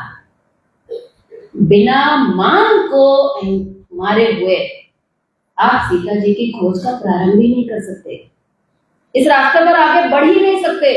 अगर हमारा ईगो सातवें आसमान पर है, अगर हमें इतनी इतनी सी बात का बुरा लगता है, अगर इतनी इतनी सी बात पे हम ऐसे हो जाते हैं, बिगड़ा जाते हैं, तो फिर अभी भगवान का रास्ता नहीं मिलेगा हमको। उस रास्ते पर चलना ही नहीं होगा। पहली शर्त है कि सीता जी की खोज केवल वही कर सकता है जिसने अपने मान को मिट्टी में मिलाया है। हमारे गुरु जी हमेशा बहुत डांट कर कहते थे, बहुत डांट लगाकर कहते थे कि अपने मान को मिट्टी में मिलाओ। और इस मान को मिट्टी में मिलाने के लिए भगवान ने अनेकों ऐसे चरित्र किए हैं, ऐसी कथाएं आई हैं जहाँ नारद जी को मोह हो गया। भगवान ने देखा अरे इनके अंदर तो गड़बड़ हो रही है, तो भगवान ने क्या किया? भगवान अपने भक्त का अहंकार कभी नहीं रखते। कहते हैं भगवान का असली भोजन अगर कुछ है तो वो है उनके शिष्य का, उनके भक्त का अहंकार। वो सबसे पहले उस अहंकार को ही खा लेते हैं, और जब वो उस अहंकार को खाते हैं ना तो हमें पता नहीं चलता है, हमें बड़ा कष्ट होता है। हमारे जीवन में जो भी ऐसी परिस्थितियां आ रही हैं जो हमें हर्ट करती रहती हैं, जो हमारी विपरीत परिस्थितियां हैं, जो हमने अपने मैं मेरा के कारण पैदा की हैं, वो जब हमें हर्ट करती है तो हमारी सोच कम से कम ऐसी होनी चाहिए कि भगवान मेरे अहंकार को निकालना चाहता है, भगवान मुझे ठीक करना चाहता है। मेरी इनकी लड़ाई चल रही है, अब भगवान मुझे ही मेरा ही कुछ उल्टा होने लग गया। लोग कहते हैं ना, अरे हम तो साधना पे चल रहे हैं, वो तो इतनी नालायक है, उसका तो कुछ हुआ ही नहीं, उल्टा भगवान मेरे ही ऊपर किए जा रहा है सब कुछ। तो आपके ही ऊपर करेगा, आप साधना में हो। और डॉक्टर साहब कह रहे थे परीक्षा तो उसी की ली जाएगी जिसने स्कूल में एडमिशन लिया। तो भगवान अपने भक्तों का मान भर लेते हैं। ऐसे हनुमान जी चल दिए सीता जी की खोज करने के लिए। इतना आसान नहीं था। कहते हैं चले सकल वन खोज, हनुमान जी जा रहे हैं अपने संगी साथियों के साथ है, चले सकल वन खोजत सरिता सर गिरि खो। यही दिया है सीता जी की खोज के लिए। कहते हैं चले सकल वन खोजत, निकल पड़े खोज करने। तो कहाँ खोज रहे? वनों में खोज रहे हैं। सीता जी का पता वन में दिया गया था क्या? बता दिया गया था समुद्र के पार मिलेंगे। तो वनों में तो सीता जी चिल्लाते हुए घूम रहे हैं। इस सिद्धांत कथा के अंदर सिद्धांत दिया गया है, और सिद्धांत ये है कि मानस में वन शब्द जहां कहीं भी आया है वो उपवास का प्रतीक है, कंदमूल फल का भोजन। वन में हमें समोसे पकौड़े नहीं मिलते हैं। जहां कहीं भी मानस में वन शब्द और इससे मिलते जुलते शब्द जो हैं वो हजारों जगह पर आए हैं, और जहां भी आए हैं उसको जब आप समझेंगे तो वहां पर आपको उपवास की एक झलक देखने को मिल जाएगी, जहां पर कम से कम आग का चढ़ाव नहीं मिलेगा। योगी जी महाराज कहते थे कि भगवान राम जब जंगल में गए वहां उन्होंने कंदमूल फल खाए 14 साल, इधर भरत जी ने भी खाए, सीता जी साथ में थी, लक्ष्मण भी साथ में थे। तो योगी जी महाराज कहते थे कि आज लोग समझ रहे हैं दूध के बिना नहीं चलेगा, दूध के बिना ये कहां से मिलेगा, वो कहां से मिलेगा। तो कहते हैं कि अगर राम जी चाहते, कोई कहते ही नहीं, ये तो कहा नहीं था कि तुम जंगल में क्या खाना क्या मत खाना। अरे पत्नी साथ में है तो क्या जंगल में खाना नहीं बन सकता है क्या? कुछ तो पक ही सकता था ना। और लक्ष्मण जी भी साथ में थे, जंगल में जाते, लकड़ियां लाते, चूल्हा बनाते, खाना पकाते, और गाय पालते, और खूब बढ़िया दूध पीते, और आराम से 14 साल रहते। क्यों कंदमूल फल खाया? क्यों कहीं पर जिक्र नहीं आया कि वहां पर सीता जी ने कोई रसोई नहीं बनाई? कहीं जिक्र आया है क्या सीता जी ने रसोई बनाई हो? लक्ष्मण जी लकड़ियां लेने के लिए जाते थे, खाना बनाने के लिए नहीं, संध्या बंदन के लिए लकड़ी लेने जाते थे। तो इस तरह का ये पहला स्वरूप है। कहते हैं चले सकल वन खोजत। सीता जी को अगर खोजना है तो हमें उपवास के माध्यम से खोजना पड़ेगा, प्रकट करना पड़ेगा। आगे कहते हैं सरिता सर गिरि खो। दूसरी साधना है सरिता सर, नदी और तालाब। नदी जो है हम सब जानते हैं, बचपन से पढ़ते आ रहे हैं, नदी जो है वो केवल और केवल सेवा का प्रतीक है। नदी के जीवन का और कोई उद्देश्य नहीं है। वो बेचारे घूम घूम कर जीवन पर्यंत लोग उससे लाभ लेते रहते हैं, उससे अपने स्वार्थ की सिद्धि करते रहते हैं। नदी को उससे कोई आपत्ति नहीं, बड़े प्रेम से वो सबकी सेवा करती है। तो ये सेवा का स्वरूप है। और जो बताया गया सरिता सर, जो तालाब बताया गया, 2 प्रकार की सेवाएं बताई गई हैं। कुछ तो संत हैं, सिद्ध हैं, जो अपने आश्रम में बैठे हैं, लोग उनके पास आते हैं, उनसे ग्रहण करते हैं। तो ये तालाब है जो एक ही जगह पर स्थित है, लोग आते हैं वहां पर स्नान करने के लिए। और एक है नदी जो घूम घूम कर आपके घर जाती है। हमारे गुरु जी तो नदी के समान सेवा किया करते थे, घूम घूम कर एक एक व्यक्ति के घर साइकिल पर जाया करते थे, 3rd क्लास ट्रेन के डिब्बे में चला करते थे, और एक एक लोगों के घर उनसे पूछते थे मैं अगले महीने आऊंगा, वहां से आऊंगा, वहां की ये चीज फेमस है, तुम्हें चाहिए क्या, लेके आऊं तुम्हारे लिए? ले आइएगा महाराज जी। साइकिल पर लाद के लाते थे। लोगों के घर पर सिलबट्टा होता है ना, जो मसाला पीसने वाला, एक बार तो अपनी साइकिल पर लादकर किसी ने कह दिया कि महाराज जी वहां का सिलबट्टा बहुत अच्छा होता है, तो साइकिल पर लादकर उसके घर सिलबट्टा पहुंचा रहे थे। ऑफिस जाते थे तो बताते थे कि मैं जब ऑफिस जाता था तो अपने आसपास के लोगों के घर से सब्जी की, राशन की लिस्ट ले लिया करता था, झोले साइकिल पे टांग दिया करता था, और लौटते समय सबके घर की सब्जी राशन लेके साइकिल पे टांग कर आकर सबको दे दिया करता था। बाथरूम जाते थे जब ट्रेन में, 4 टॉयलेट होते हैं, पहले चारों टॉयलेट को साफ करते थे, उसके बाद एक टॉयलेट को यूज करते थे। ये उनके जीवन की घटनाएं हैं जो हमें सेवा सिखाती हैं। हमसे तो अभी केवल 10% हमसे पैसे से निकालना जो सबसे आसान है वो नहीं हो रहा, उससे 2 रोटी में से आधी रोटी निकालना हमें कठिन पड़ रहा है। ये है सेवा का स्वरूप। तो सेवा में हमें जानकी की खोज करनी है, ये है सेवा। और आगे कहते हैं सरिता सर गिरी खो। गिरी मतलब पहाड़ और खो मतलब गुफाएं। ये दोनों चीजें ध्यान का प्रतीक है। पहाड़ का मतलब है कि ध्यान एक ऐसी साधना है जिसमें हम बहुत ऊंचाइयों को प्राप्त करते हैं और पर्वत की तरह स्थिरता प्राप्त करते हैं और अडिगता प्राप्त करते हैं अपने जीवन में। ये ध्यान का रिजल्ट है। तो ये जो गिरी शब्द है ये ध्यान का प्रतीक है। और खो, गुफाएं क्या होती हैं? बड़ी गहरी गहरी गुफाएं होती हैं, एकांत, बिल्कुल सन्नाटा। तो ऐसा एकांत, ऐसा सन्नाटा, ऐसी गहराई हमें ध्यान में मिल जाए कि उस जानकी का हमें पता मिल जाए, उस पते को दिलाने वाली ये तीसरी साधना है जिसको हम कहते हैं। तो कहते हैं चले सकल बन खोजत सरिता सरगिरी खो। ये साधना का एक स्वरूप दिया गया है, कथा के रूप में ऐसे दिया गया है कि वो वनों में जा रहे हैं, नदियों में जा रहे हैं। पर आज तक किसी के मन में ये सवाल क्यों नहीं उठा? चलो वन में ढूंढ लिया तो कोई बात नहीं, नदी में कहाँ ढूंढ रहे थे? क्या नदी में वही बह रही थी क्या सीता जी? तो नदी में डुबकी लगा लगा कर ढूंढ रहे थे क्या? कभी तो अखंड पाठ करने वालों के अंदर ये प्रश्न चिन्ह उठता कि नदी में क्यों ढूंढा हनुमान जी ने? अगर ये प्रश्न समाज में आज उठने लग जाए चौपाई पर तो उनको बताने वाला बन जाएगा, समाज का उद्धार हो जाएगा। लेकिन ना तो शक है, और जब शक नहीं है तो जब समस्या ही नहीं है तो समाधान किस बात का? तो ना ही शक है और ना ही समस्या है और ना ही समाधान है, गा बजाकर लपेट के उसको रख दिया जाता है। तो इस तरह से इसके माध्यम से हनुमान जी पहुंचे, जानकी जी का पता मिल गया, जानकी जी का एक झलक मिल गई, दर्शन हो गया। सीता जी को ले भी गए हनुमान जी, अगर चाहते तो कंधे पर बिठाकर ले जाते, किसी के लिए दम नहीं थी कि कोई रोक लेता, उसी दिन काम पूरा हो जाता। लेकिन सिद्धांत देने थे ना, साधना का स्वरूप देना था। उद्देश्य ये नहीं था कि सीता जी को ले आओ, तो जानबूझ के ही चोरी करवाई गई थी, तो उद्देश्य वापस मंगाना नहीं था। उद्देश्य क्या था? एक साधना की रूपरेखा को देना। तो हनुमान जी पहुंचे माता जानकी के सामने, किस रूप में गए? लघु रूप में गए। लघु रूप में उन्होंने दर्शन किया, फिर माता के कहने पर प्रकट हुए और उसके बाद अगला एक बहुत बड़ा कांड उन्होंने वहां पर किया। कौन सा कांड किया? बहुत गहरी सिद्धांत है ये। लंका दहन कोई छोटी मोटी चीज नहीं है। जब हनुमान जी ने देख लिया कि तो सेवा करना चाहता हूं, जानी राम सेवा सरस हृदय कीन हनुमान, पुरखा ते सेवक भय हरते भय। भगवान शिव, भगवान राम की सेवा हम अपनी मर्जी से अपनी पूंछ में आग लगवाने को तैयार नहीं है, तब तक साधना आ रही है। ये पूंछ शब्द जो है ना, ये कपड़ा लपेट के आग लगा दी, बोले ना ये रहेगी पूंछ और ना रहेगी कोई समस्या। तो ये हम सब साधकों के लिए बड़ा गहरा संदेश है कि हम अपनी पूंछ में आग मत सोचे। हमें क्यों लगता है कि हमें इसने नहीं पूछा, उसने नहीं पूछा, मैं ये हूँ, मैं वो हूँ।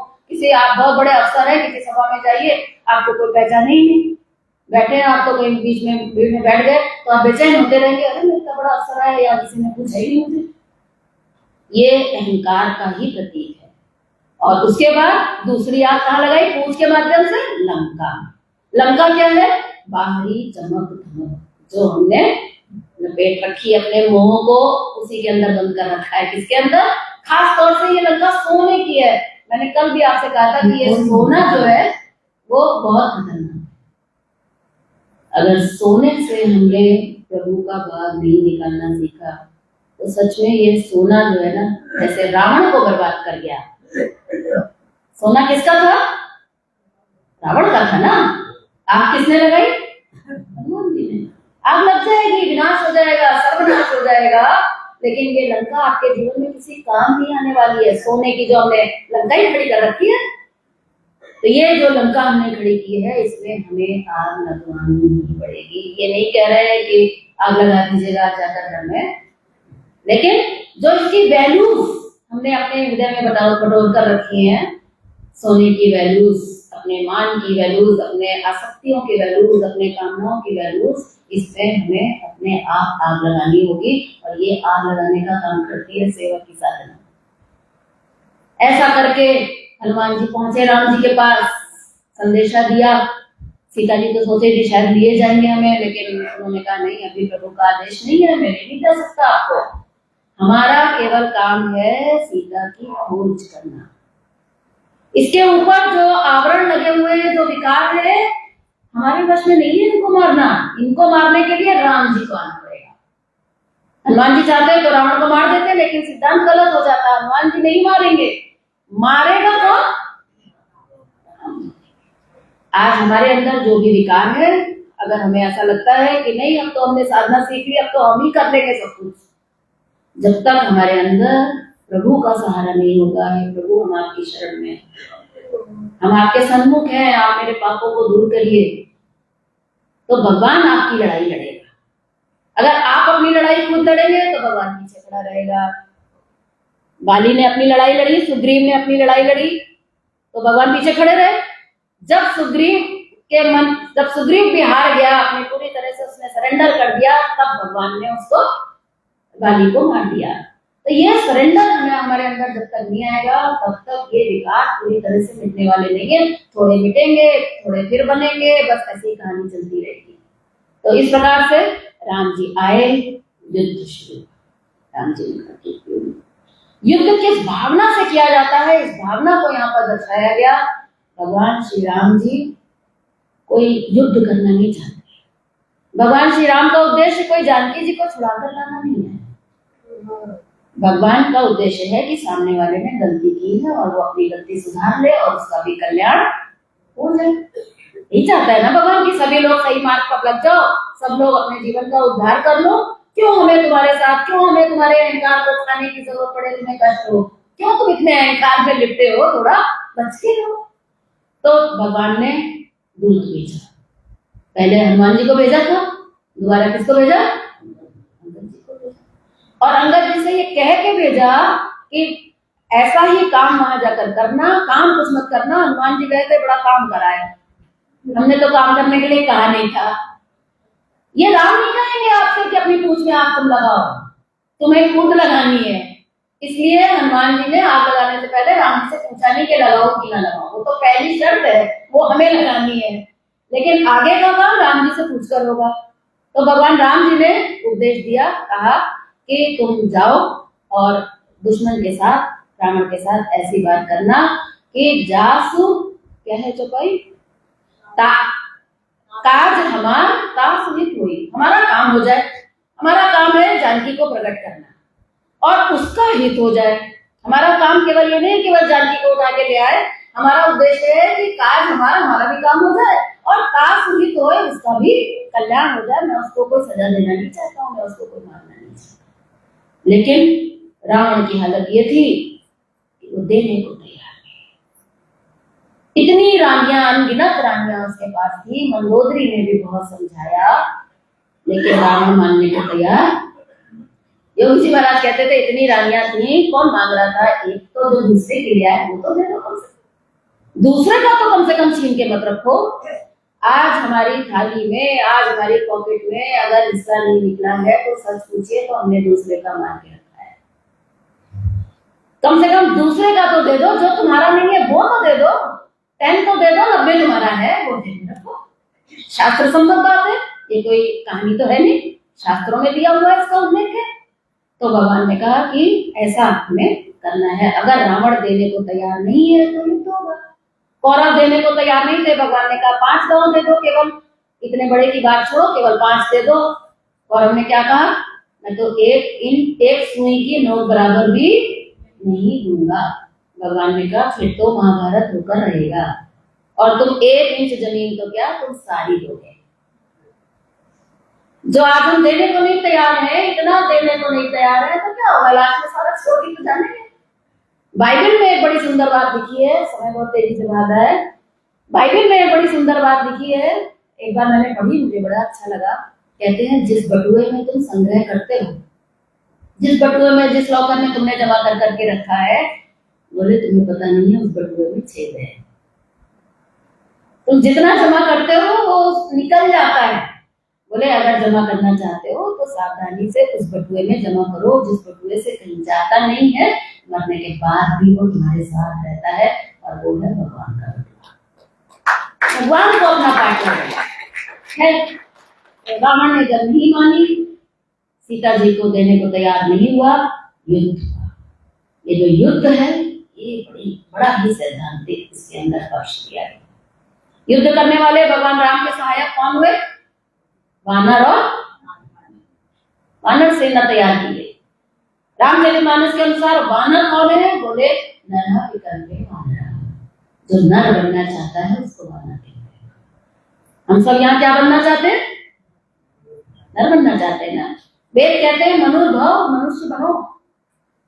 हम सब मनुष्य नहीं है क्या? मनुष्य तो है, लेकिन फिर भी हमारे लिए ही वेद कहते हैं मनुष्य बनो। तुम्हारे अंदर मनुष्य जैसे गुण नहीं है, तुम्हारे अंदर स्वास्थ्य क्यों नहीं है? स्वास्थ्य तुम्हारा जन्मसिद्ध अधिकार है, तो होना चाहिए। तो मनुष्य बनो, ईश्वरीय स्वरूप से जुड़ कर रहो, उसको अपने भीतर से प्रकट करो, ये वेद हमें आज्ञा देते हैं। तो जब यहाँ पर युद्ध शुरू हुआ तो भगवान राम जी ने इसी सिद्धांत का प्रतिपादन करने के लिए वानर सेना दी। वानर कौन है? जो दिमाग के रास्ते से चलना चाहता है। भालू कौन है? जो दिल के रास्ते से चलना चाहता है। कथा के विस्तार में अभी नहीं जाऊंगी। जो हाथ के रास्ते से चलना चाहता है, क्रिया के रास्ते पर चलना चाहता है, उसको कहते हैं कर्मकांड करने वाले देवता। आप मानस का अध्ययन करेंगे तो आप पाएंगे रामचरितमानस में देवता कभी सुखी नहीं हुए, शुरू से लेकर अंत तक सुखी नहीं हुए। लेकिन ये वानर और भालू जो अपने दिमाग को बदलना चाहते हैं, जानना चाहते हैं कि जो दिखाई दे रहा है वो कुछ का कुछ है, या दिल के रास्ते से चलने वाले हैं कि नहीं, जो नहीं दिखाई दे रहा है मामला तो वही ठीक है, तदनुसार जो क्रिया करते हैं। लेकिन एक है जो न जानना चाहते हैं, न मानना चाहते हैं, क्या कर ले, क्या कर ले, करने से साधना का संबंध नहीं है। इसलिए वानर और भालुओं की सेना तैयार हुई और युद्ध शुरू। ऐसा समझ लीजिए कि ये सब हम सब यहाँ जो बैठे हैं, ये क्या है? वानर सेना। कुछ भाव प्रधान है और कुछ बुद्धि प्रधान है।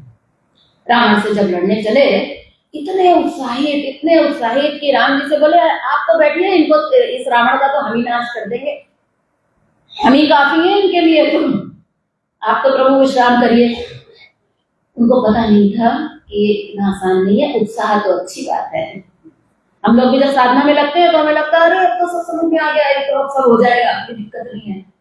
लेकिन जब युद्ध होता है, जब रावण सामने आता है, जब राक्षस सामने आता है, तो हमारी भी हालत खराब हो जाती है। कितनी साधना हम कर रहे हैं, इतने साल से साधना कर रहे हैं, पर कब दिमाग पे हावी हो जाती है आसक्ति, कौन सी ऐसी घटना आ जाती है कि अहंकार में घेर लेता है। ये सब राक्षस हैं जिनका वध करने के लिए लंका पर चढ़ाई की गई है। तो कहते हैं कि बड़े उत्साह में है, उन्होंने अनेक प्रकार से अटैक करना शुरू किया। और अटैक किस चीज से कर रहे हैं? वही साधना के हथियार है। बिना साधना के हथियारों के आप रावण पर अटैक नहीं कर सकते। क्या हथियार है? वहां पर था कि राम दरस लगी लोग सब करत नेम उपवास, नेम था, उपवास था, और तजी तजी भूषण भोग सुख, ये 3 साधना थी। यहाँ पर क्या साधना है? कहते हैं गिरि पादप नख, गिरि तरु नख आयुध सब वीरा। गिरि तरु नख इसका हथियार है। वो है, जानवर है, पशु योनि में है, वानर के रूप में, भालू के रूप में, तो क्या करते हैं? पहाड़ों को उखाड़ लेते हैं, वृक्षों को उखाड़ लेते हैं। देखने में तो कहानी तो यही है, लेकिन सिद्धांत क्या है? गिरी मतलब बता चुकी हूँ। गिरी मतलब हथियार क्या है? रावण पर अटैक करने का हथियार कोई धनुष बाण नहीं है। असली हथियार क्या है? ध्यान। गिरी पादप, गिरी तरु, तरु मतलब मैंने आपसे कहा था मिलता जुलता वन है, वृक्ष है, ये सब किसका प्रतीक है? तप, उपवास का प्रतीक है। तो गिरि, तरु, नख, नख जो है ये अभोग का प्रतीक रामचरितमानस में गाया गया है। अभोग का प्रतीक है यानी कि सेवा की साधना, जहाँ पर हमें अपने भोगों से कुछ भोगों का त्याग करके थोड़ा अभोग की ओर आगे बढ़ना है। तो ये नख जो है ये सेवा का प्रतीक है। तो गिरि, तरु, नख, आयुध, सबीरा अटैक कर दिया इसके दम पर, चढ़ गए, बहुत सा युद्ध हुआ, बहुत से राक्षस मारे भी गए, धीरे धीरे करके एक एक राक्षस मरने भी लगे। लेकिन जो 3 राक्षस है ये विशेष है। पहला है कुंभकर्ण, फिर मेघनाद और रावण। ये है अहंकार, आसक्ति और मोह। बाकी छोटे मोटे तो आप मार लेंगे, बंदर बालुओं ने छोटे मोटे तो बहुत सारे राक्षस मार गिरा है, और भी बहुत सारे सेनापति थे, जामवंत जी थे, और भी बहुत सारे लोग थे, उन लोगों ने भी कुछ कुछ मार लिए। लेकिन ये जो 3 थे ये बड़े खास थे। जब कहते हैं कि जब लास्ट में रावण सामने आया तो ये जो बंदर भालू थे इनकी हालत खराब होने लगी। जब हमारे ऊपर बड़ा अटैक होता है, तो बड़ा विकार निकलकर सामने आता है, जब तो कहते हैं कि क्या हुआ, तो कहते हैं भय आतुर कभी भागने लगे, बोले भगवान हमसे नहीं होगा, हम नहीं लड़ पाएंगे युद्ध, हम जा रहे हैं वापस, हमारे बस की नहीं है। भय आतुर कभी भागन लागे। शिव जी माता पार्वती को कथा सुना रहे थे, कहते हैं यद्यपि उमा जीती ही आई, ये जीतेंगे, लेकिन अभी ये बेचारे डर गए। जब डर गए तो कहाँ गए? राम जी की शरण में गए, प्रभु हमसे नहीं होगा, आप कुछ करो। जब हमारे जीवन में कठिन परिस्थितियां आती हैं तो हमें किसकी शरण में जाना है? अपनी साधना का बल छोड़कर प्रभु की शरण में जाना है। प्रभु आप मुझे रास्ता दिखाओ। समस्या आए, आंख बंद करके बैठो, त्याग कर दो, तो तपस्या शुरू कर दो, आप देखेंगे कि आपके अंदर बल आने लग जाएगा। तो उन्होंने भगवान की शरण ली, भगवान ने कहा चिंता मत करो, मैं हूं। और तब भगवान ने जब युद्ध किया, भगवान के लिए भी इतना आसान नहीं हुआ। भगवान राम जी लीला की है उन्होंने कि ये मोह का नाश इतना आसान नहीं है। तो कहते हैं कि राम जी ने जब रावण को मारा तो राम जी के भी परिश्रम के कारण माथे पर पसीना आ गया, उनको भी श्रम लग गया। ये मोह ऐसी चीज है। खैर राम जी के बल पर विनाश हुआ, और फिर अंत में जब युद्ध समाप्त हुआ, सीता जी को वापस लाया गया, और फिर एक बड़ी सुंदर चौपाई आई। कहते हैं हनुमदादि सब वानर वीरा, धरे मनोहर मनुज शरीरा। इन सबकी साधनाएं सफल हो गई। जो राम जी के संरक्षण में उन्होंने यहाँ पर ये साधना की थी, अब उनकी साधना सफल होने का टाइम आ गया, यानी कि सीता जी प्राप्त हो गई। अब जब सीता जी प्राप्त हो गई तो फिर वापस अयोध्या की ओर राम जी ने प्रस्थान किया, और यहाँ पर रामचरितमानस पूरी हो गई। अगर चाहते तो कथा और भी आगे थी, वाल्मीकि रामायण में और भी कथा आगे है, लवकुश की भी कथा है, और वो दुखद भी है सीता जी की। खैर दुखद पर भी हमारे गुरु जी बहुत सुंदर प्रवचन दिया करते थे कि लोग ऐसा समझते हैं कि सीता जी के साथ राम जी ने कुछ गलत किया क्या, उनको निकाल दिया। बहुत से लोग रामचरितमानस को खंडन करते हैं केवल इसी बात पर कि सीता जी की परीक्षा ले ली राम जी ने। जब सीता जी को वहां से लेकर आए तो अग्नि परीक्षा ली ना, जानते हैं अग्नि परीक्षा क्यों ली? अग्नि से वापस लेनी थी ना अपनी। लेकिन लौकिक व्यवहार में उन्होंने ये लीला की कि तुम रावण के यहाँ से होकर आई हो तो तुम्हारी पवित्रता की परीक्षा ली जाएगी, और तब अग्नि परीक्षा ली गई। वास्तव में वो कोई अग्नि परीक्षा नहीं थी, ये तो वही जान सकता है जो भगवान के रास्ते पर जुड़ा है। ये नेता लोग जो टिप्पणी करते हैं ना, ये उनका विषय नहीं है। बड़े बड़े नेता आजकल टिप्पणी करते हैं ग्रंथों पर, रामचरितमानस पर टिप्पणी हो रही है आजकल, बहस होती है टीवी पर, हम लोग देखते हैं तो हंसी आती है हम लोग को कि क्या जानते हैं, जिस विषय को जानते नहीं उस विषय को सुनते क्यों है, मुझे ये नहीं समझ में आता है। खैर सीता जी को अग्नि में प्रकट किया गया और असली सीता जी को लाया गया, और उसके बाद राम राज्य की स्थापना हुई। ये कोई सीता जी के साथ अन्याय नहीं हुआ। और सीता जी को जब निकाला गया राज्य से, जब राम जी ने उनका परित्याग किया, मैं पहले ही कह चुकी हूँ राम और सीता अलग नहीं है। राम जी से सीता जी को कोई अलग कर ही नहीं सकता, उसकी कोई कल्पना ही नहीं है। ये दोनों की एक राजनीति का एक चरम आदर्श क्या हो सकता है, उसकी स्थापना करने के लिए ये लीला रची गई, जहां पर कि प्रजा को प्रजा कैसी होती है ये दिखाया गया। कि जहां खुद राम जी प्रकट हुए वहां की प्रजा भी सुधरने को तैयार नहीं है, अब सीता जी पर ही दोष देखना शुरू कर दिया। अभी भी उनके अंदर, हालांकि योगी जी महाराज कहते थे कि अयोध्या में सबकी साधना चली थी, सबने राम जी को प्रकट किया था, सबके जीवन में राम राज्य आया था, एक ये जो धोबी जिसने सारी कहानी गढ़ी ये कहीं बाहर से आया था। खैर, अभी मैं उसका सैद्धांतिक पक्ष इतना नहीं है, मैं वहां पर नहीं जा रही हूँ। गोस्वामी तुलसीदास जी ने समाज के कल्याण के लिए जो रामचरितमानस दिए, वहां पर सीता जी को लाया गया और सिंहासन पर विराजमान किया गया, राम राज्य का सुंदर वर्णन किया गया और यहीं पर मानस पूरी हो गई। यानी कि अब राम कहीं नहीं गए। और आज भी भगवान अगर कहीं है तो सबसे पहले अयोध्या में प्रभु श्री राम का निवास माना गया है।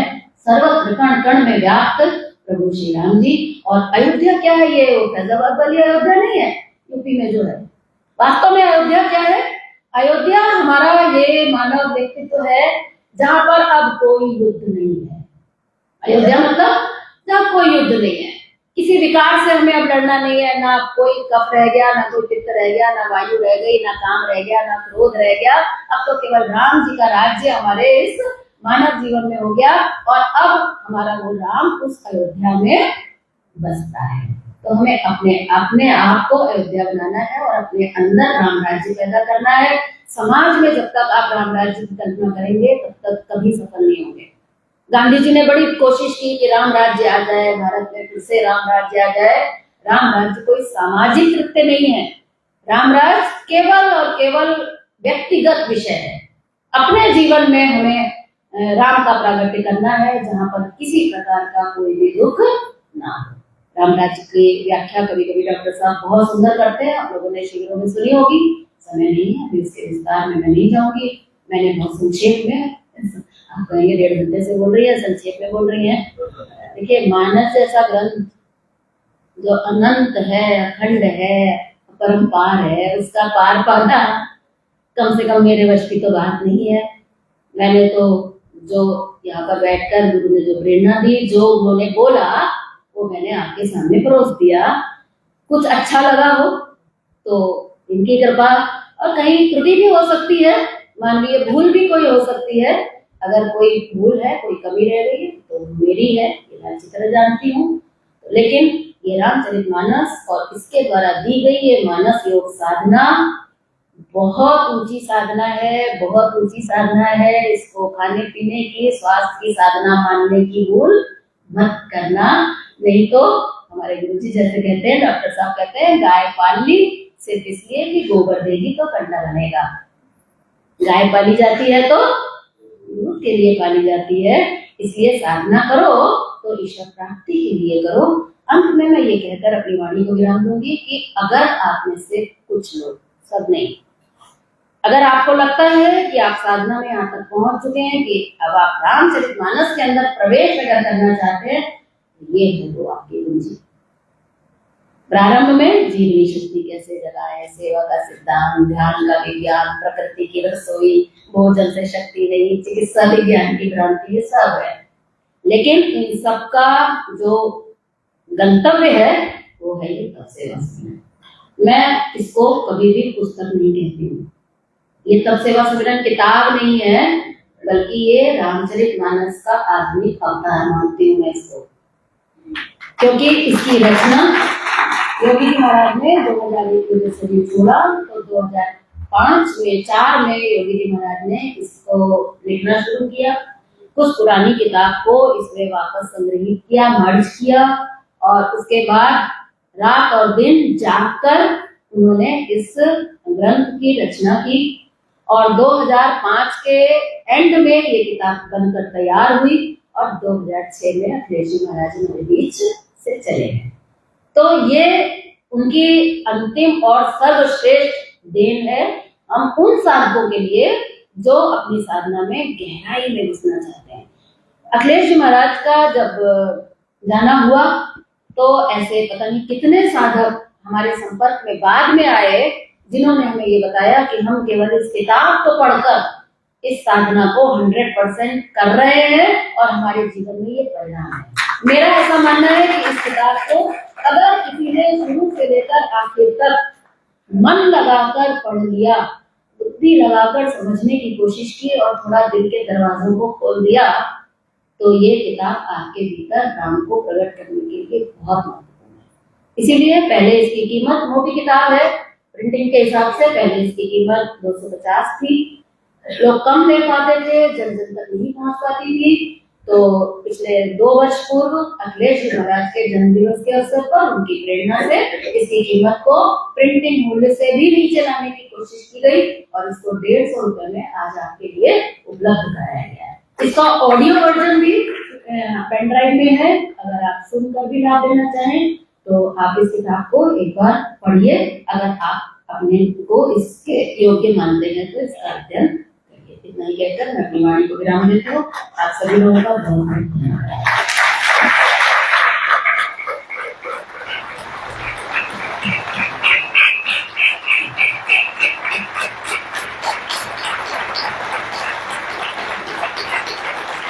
बहुत सुंदर दीदी, वाकई में कागज में कागज होने वाली बात सभी दीदी होती है। बहुत ही सुंदर, बहुत बहुत धन्यवाद।